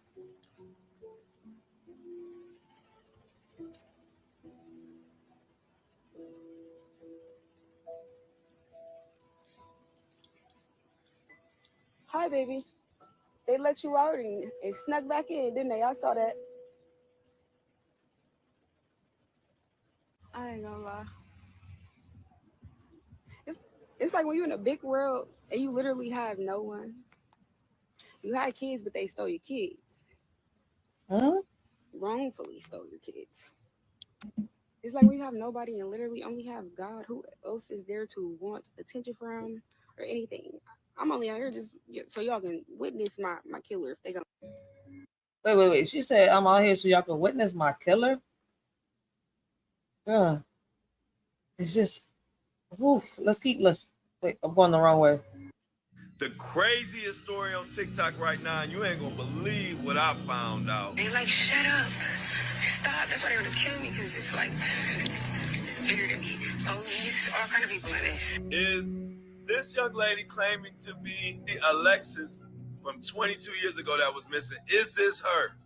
When the police lied and said that it wasn't her, and I knew it was her. And if it's her, we could solve it with a simple DNA, right? I just gave the MPD my DNA yesterday. We gonna get to that. And I don't like it. This story is like divided down the middle, y'all. Joe, I keep saying the same thing. It's odd. Why doesn't the police department want to use the DNA? But what's odd to me, right, as a mom, okay, police department don't want to take my DNA. Let me go pay for my own DNA. Did they have test kits? Yeah, they did have test kits in 2016. What am I talking about? Yeah, 2016, they definitely had them. Like, so yeah, and then now I think she still has a chance. We're in 2024, right? And like, damn, this lady came back out in 2022 that's claiming to be Alexis Patterson. She made her Facebook on 2022, did her live there, but it's resurfacing now in 2024. Why? But it's all with old videos. And trust me, I'm going to dive deep into this. This is a rabbit hole I'm going into. Like, it's too many pieces of the puzzle missing to this. Half the people believe the mother, half the people believe this young lady claiming to be her child, Alexis Patterson, from 22 years ago. Well, the mother got on live and shut down a lot of rumors herself. But let me tell you the rumors that have been floating around before I get to her. And you tell me what you've been hearing. First thing I'm hearing, they were saying that the daughter was supposed to bring some cupcakes for the class, which I remember hearing on the news. They said when the stepfather dropped the daughter off at school, the daughter told one of her friends on the playground that she was going back to get the cupcakes for her friends. When she went back to get the cupcakes, the mother allegedly put their hands on her and ended her life, and by mistake or whatever, ended up trying to hide her, and she borrowed a duffel bag from somebody that they never seen again. Crazy theory. Theory number 2. But that's a theory that's really going around for those of y'all that are wondering. Yes, there's a lot of people talking about this. I'm just showing y'all just a few clips that I gathered together. Like, this is crazy. Like, could the mother have killed her? Could they have paid a decoy, somebody from the family that looks like them, to do this? But it's kind of hard to sit here and put an actual birthmark on somebody, right? And a scar that looked like it's been there for years. Not days old, not months old. I mean, years. So, I mean, the eyebrow, yeah, she could have shaved it off. But then again, could this be a spiritual war? Could, the spirit of this girl, if, like those that are saying that the mom oofed, like the sister is saying, Alexis, could the spirit be guiding this girl that's looking just like her? I mean, I don't know. And look, somebody right here in the comments said the same thing. Why don't the mom and Lisa Miller do a DNA on their own? This is heartbreaking and draining to revisit. Why don't they do that? I mean, I don't know. Maybe I'm tripping, but their own DNA? Or is it that LabCorp is attached to the federal, because the FBI and the cops are refusing unless she does another polygraph test. What is it with this polygraph test? 2. Now, theory number 2 is that the stepfather was involved in rug dealing, and he owed money, and Alexis was either kidnapped for the money or sold to pay off a debt. Another crazy scenario. And another scenario is that the stepfather did something to her because he was the last one to see her, and that only makes sense to most people, and I kind of agree with that one, but that's neither here nor there. But the mother, the one who really counts in this scenario, is what she says, and she says Lisa Miller is her daughter, and she explains why. Y'all tell me after y'all hear what the mother say what y'all think in the comments. How? This is crazy. That's how Lisa Miller came, because her husband contacted me. I don't give a fuck what y'all say. I know his mind. Lisa Miller's my daughter. She lives in Ohio. She has 2 children. Her son name is Trey, named after her brother. Her daughter name is Sahara, named after her cousin. Yeah. Lisa Miller's my daughter. I don't even know this little girl. I don't know this little girl's name. She came to me, and I did everything I could to give her love that one time I seen her. I know that I'm good. I know that I'm loving. I know that I'm caring. All the things that I've gone through. Then she even gets into talking about some things about the police being involved. Yo, this is crazy. Other girl saying about the police and the hospital, everybody being involved too. Strange. Tell me what. Okay, I mean, I think the mom knows a little more. I don't know. The more and more I'm listening and I'm paying attention, because when you keep repeating these videos, it's like you hear something that you didn't hear the last time. It's like, whoa, wait. So it's I'm stuck between the mom, the stepdad. Could this girl have been trafficked? What y'all think? If she was elected, why wouldn't I vote my child? Because clearly I saw my daughter in 2016. That's really what happened. They know it's her. They sitting back laughing.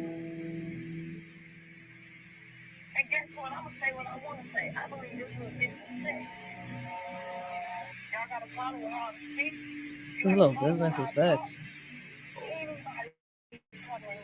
something crazy, and then disrespectful, they gonna get crazy. They gonna get put in their motherfucking place. Cause I ain't nobody to say. So the mom isn't really denying the daughter like a lot of people are saying. So that's what's kind of confusing.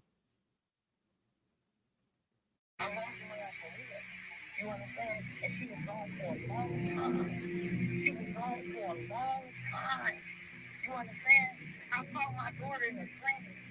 You understand? Before you don't find your court case. Hospitals, schools. Oh, Jesus. Crazy. Protect my babies. Amen. Okay. And they told me, the lieutenant, I talked to the lieutenant today. He told me that they matched Lisa's DNA with the DNA that they got 14 years ago of Alexis. Well, first of all, who gave you the DNA 14 years ago? So this is what's crazy. DNA from me. It's coming out. The craziest story on TikTok right now, and you ain't gonna believe what I found. I asked that same question, like, how the fuck did they get a DNA 14 years ago, allegedly? But when a child goes missing, don't they take the DNA from the parent? I mean, I don't know, unless they thought that she was, I don't know.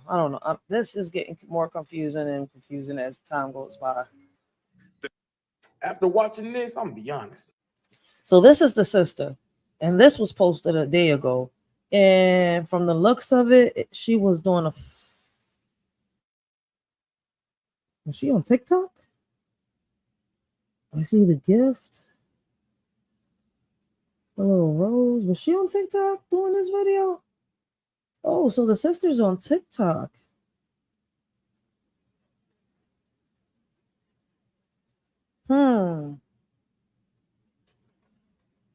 The sister look like she on TikTok doing the video. So the sister's on TikTok. I'm about to see what the sister's saying. Yep, I see it up there. Sister's on TikTok doing this video. I don't know who to believe. So this is Alexis Patterson's stepsister. She was in the 9th grade at the time Alexis went missing, so she recalls a little bit more than the young. She's not Alexis Patterson's stepsister. She's the half sister. Half sister. It's actually, Alexis Patterson's mom's daughter and the stepfather's daughter. She's not the stepsister. She's the half sister. Younger siblings. Her accounts of what happened the day of and the day prior to Alexis Patterson going missing are different from any of the accounts that we've heard so far. But the day before my sister came up missing, I was told that I would never see her again. I was looked in my eyes and told that I need to hug her as good as I could and as long as I could because it was going to be our last time ever hugging each other. Now, yes, this is crazy. So listen, man, trigger warning for a lot of people. This right here is what got me thinking of the mom too. Like I said, the sister, I've been saying it throughout the whole life. The sister has me thinking. What if? Like, damn, what if? But then again, this can go two ways if the sister is right. She could have not, nothing could have probably happened to her and she got trafficked that night. Or she did, unalive her daughter. I mean,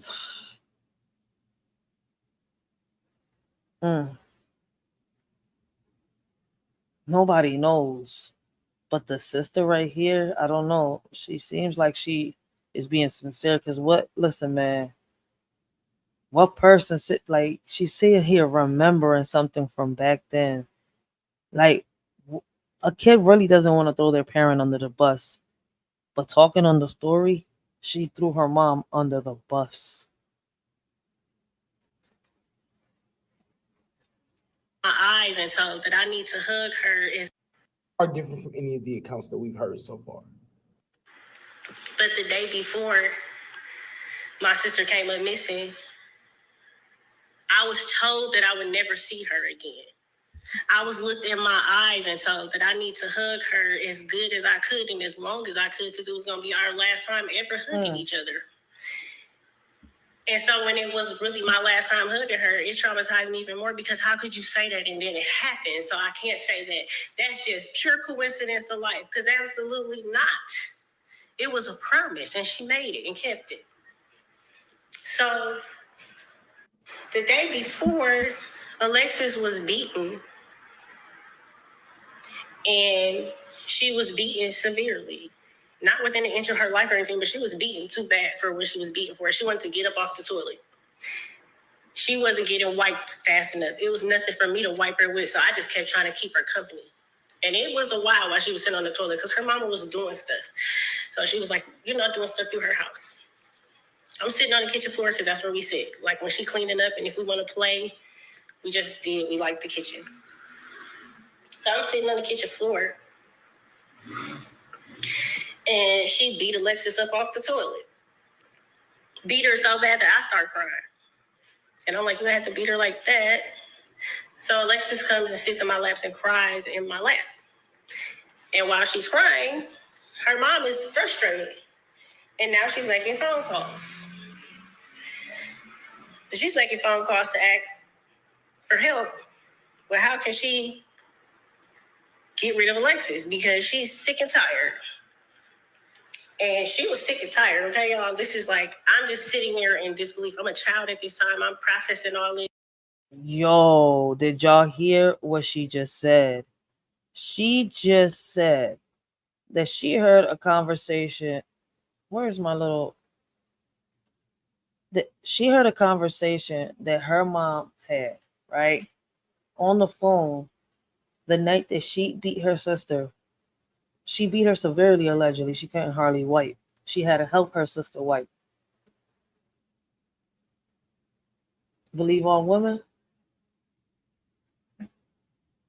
Some females just want, kids for a check or for something. I mean, listen, I don't know why some parents have kids. Some women don't deserve to have kids.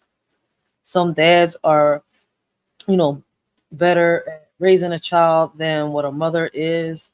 And what's crazy is that I feel as though that, some moms sit here and just have a baby thinking that, they're going to get all this money from the government if they don't get it from the father. Like, believe all women?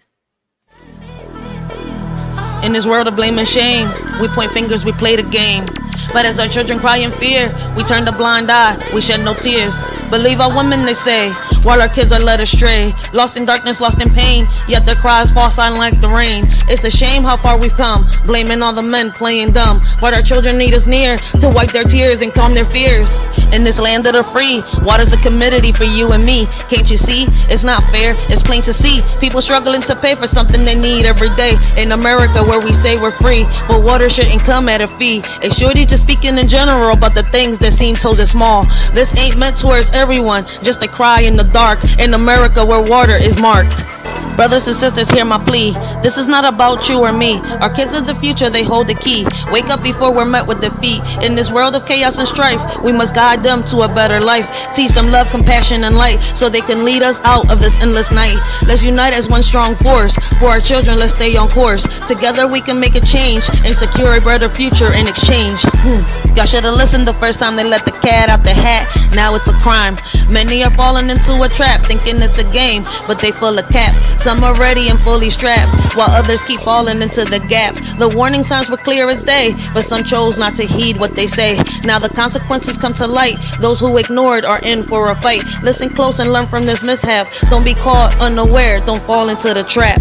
From the wisdom of my elders I learned women are strong, independent and firm. But sometimes we need a helping hand to conquer challenges and make a stand. Independence is crucial, that's true. Yet together with a man we can pursue. Respect yourself first and foremost, so others will treat you like the most. Ladies growing up, remember this advice. You're capable of anything you devise, but partnership and respect go hand in hand. Embrace your strength and make a stand. Memories of the past I couldn't see, now I understand. The wisdom they gave me, respect yourself first, that's the key. To earn respect from others is how it should be. A man's worth measured by how he treats his queen. Love and romance in the air, a beautiful scene. A woman's power to uplift or demean. In her hands lies a man's dream. Lessons learned from an OG so true. In matters of the heart they know what to do. Love and respect intertwined like glue. In a world where old-fashioned values still ring through. Peter Pan, Peter Pan, Peter Pan was a fairy tale. Now males... Like, A lot of kids are dying, not by the streets, not by the hands of, you know, somebody out here, by the one person that they should feel trust, they should feel comfortable, they should feel safe, by the hands of their own mother or their own father. So in this situation right here, I can't sit here and say that the mother of Alexis Patterson is innocent in anything. I mean, I want to give her the benefit of the doubt, but I'm not sure if this is listening to her all the way, you know, say her mother. I don't know if she's saying it because she's mad at Alexis' mother, but I wonder if this is the daughter that Alexis Patterson's mother had with what's his name? I can't say his name, the stepfather. And I think it is because she's not denying her stepfather, but listen carefully to what she's saying. She said she witnessed Alexis get beat that night severely to the point where her sister couldn't wipe. She heard her mother on a phone call asking how she can get rid of Alexis because she's getting tired. Something's missing. Do the FBI know that this is her daughter and they want to give the polygraph test to make sure that she's not trying to get rid of her daughter this time, but like completely and for real? I mean, I don't know. Could this mother have trafficked her daughter for money along with the stepfather? After watching this, I'm gonna be honest.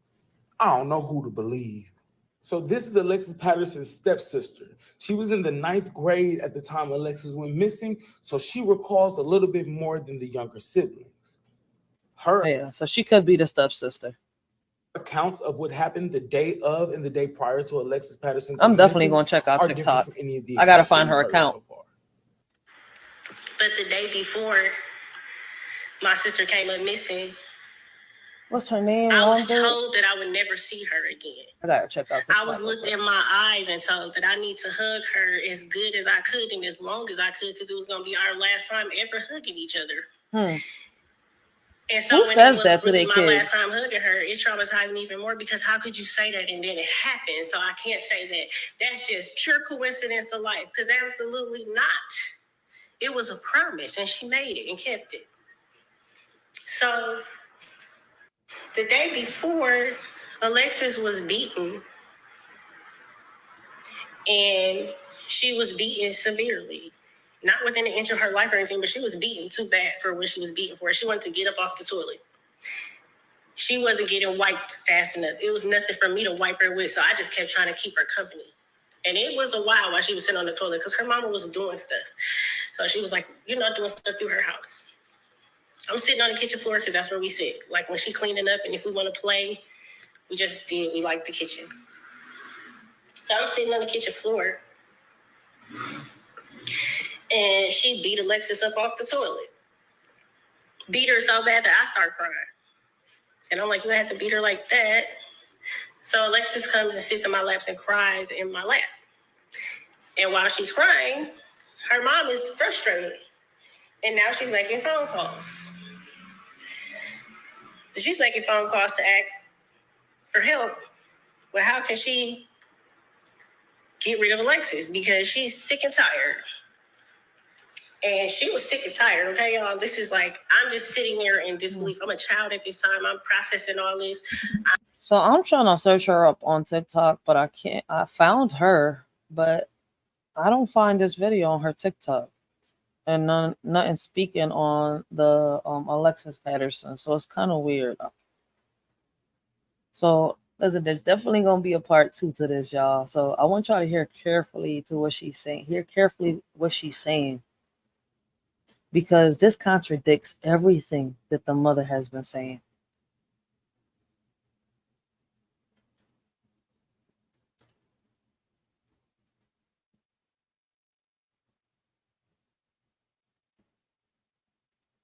Yo, I'm actually horrified and terrified. She was like, she had a terrifying side to her. She has a terrifying side.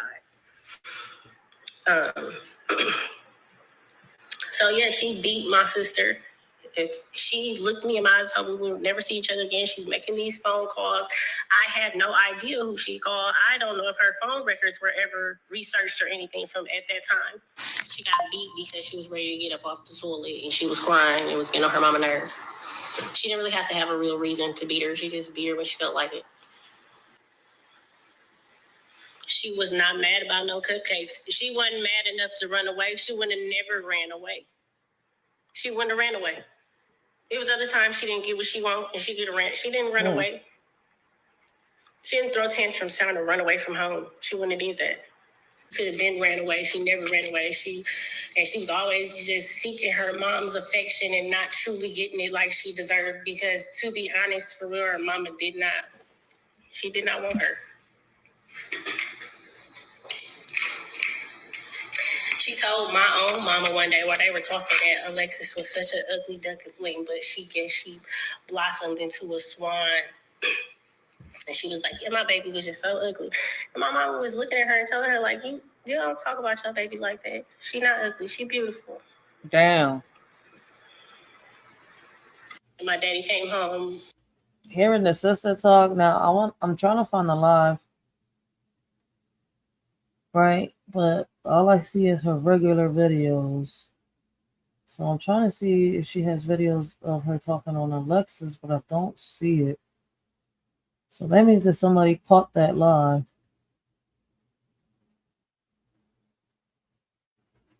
Yeah, somebody caught that live. It's weird. This is strange.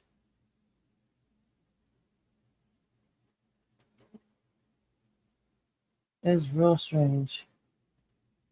Do you remember me? He said, So you look this familiar. is Alexis Like, Patterson, as y'all can see. Like, oh, we found you. Now you got the police coming there. A joke. All right. So there's gonna be a part 2 to this, y'all. This is all crazy. Like, y'all heard what the sister said. It contradicts what the mom says. Could the mom have a part, in her daughter disappearing back in 2002? Like, it is kind of strange. Like, the same day that she beats her and tells her that she can't take the cupcakes to school, stepdad drops her off, says he gives her one last look before he leaves. They see a stranger speaking to the child. They notice the red truck. It's not the first time. Mom's been notified. Mom hasn't even made one complaint to the police department. Like, then you hear what the sister's saying. The mom actually beat her that day. Now you got the situation where they say that the bull owes the plug. Now, what's crazy is how one of the theories from the bull that was talking about the plug, right, from the jail cell, how he said that the bull, on one of the theories that the bull actually told him that he sent her to out south to stay with one of his aunts until they got the ransom money for her. So I'm guessing they never paid the ransom money because she never showed up, if that was the theory, right? If that was the plan. I mean, there were so many theories when it came to the plug. Like, they said that the plug offed her because they owed him that money. I mean, this is crazy. Then you hear this right here from the sister saying that day the mom beat her sister and was talking to somebody on the phone about trying to get rid of Alexis.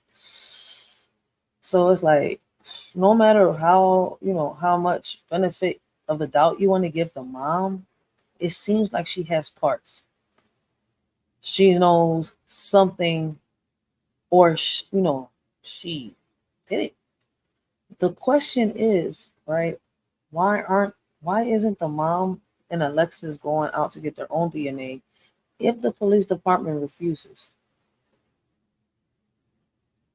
But then Alexis is also coming at the mom, saying that the mom is saying that, she's ugly, that, they don't. So it's kind of like we have a woman that resurfaced that doesn't remember her past, the police department keeping the lab work a secret. Like, what do they have to do in this?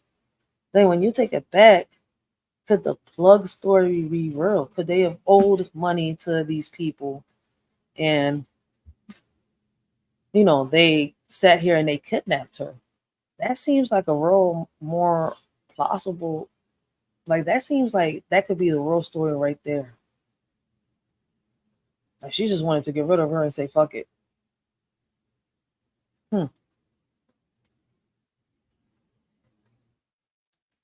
I mean, I don't know. Don't definitely do some more research. Let her know. A shorty know what y'all think. These are open panels. I dropped the links down so people can come up. But I'm about to end this live, y'all. I want to take a minute, thank everybody that has shown a shorty support, that has rocked out with a shorty. I mean, let me know what y'all think about this case. Does the mom got parts? Do all three of them have parts? I mean, we're not gonna know no more with the stepdad because he's gone. He's deceased, overdosed. I mean, I don't know about the father. They stopped mentioning him. So this young lady is really alone. Did she get sex trafficked? Or is this somebody that got paid to pretend to be her to cover up the fact that this mother killed her daughter? But then why would the police department try to cover this up? So many questions rise when it comes to this case. Because she had been sex trafficked. And that's what sex trafficked. Human trafficked. And that's what it seems like. But then when you human traffic kids, y'all know that sex trafficking is right there. They get sold from people to people. Used, manipulated. But stay tuned to part 2. I'm going to keep doing my research. As soon as I gather everything that I can with the updates, and if I could find the old clips, old clips, then boom, we could do a live, we could do open panel, we could talk a little more about this. But this case is crazy, and it does seem like it could be a human trafficking type of case. But damn, a mother just coming from his sister. So it's hard not to believe. But till next time, this is your shorty Rachel. Hope all of y'all have a blessed and humble morning. Continue to have a blessed and humble day. Damn.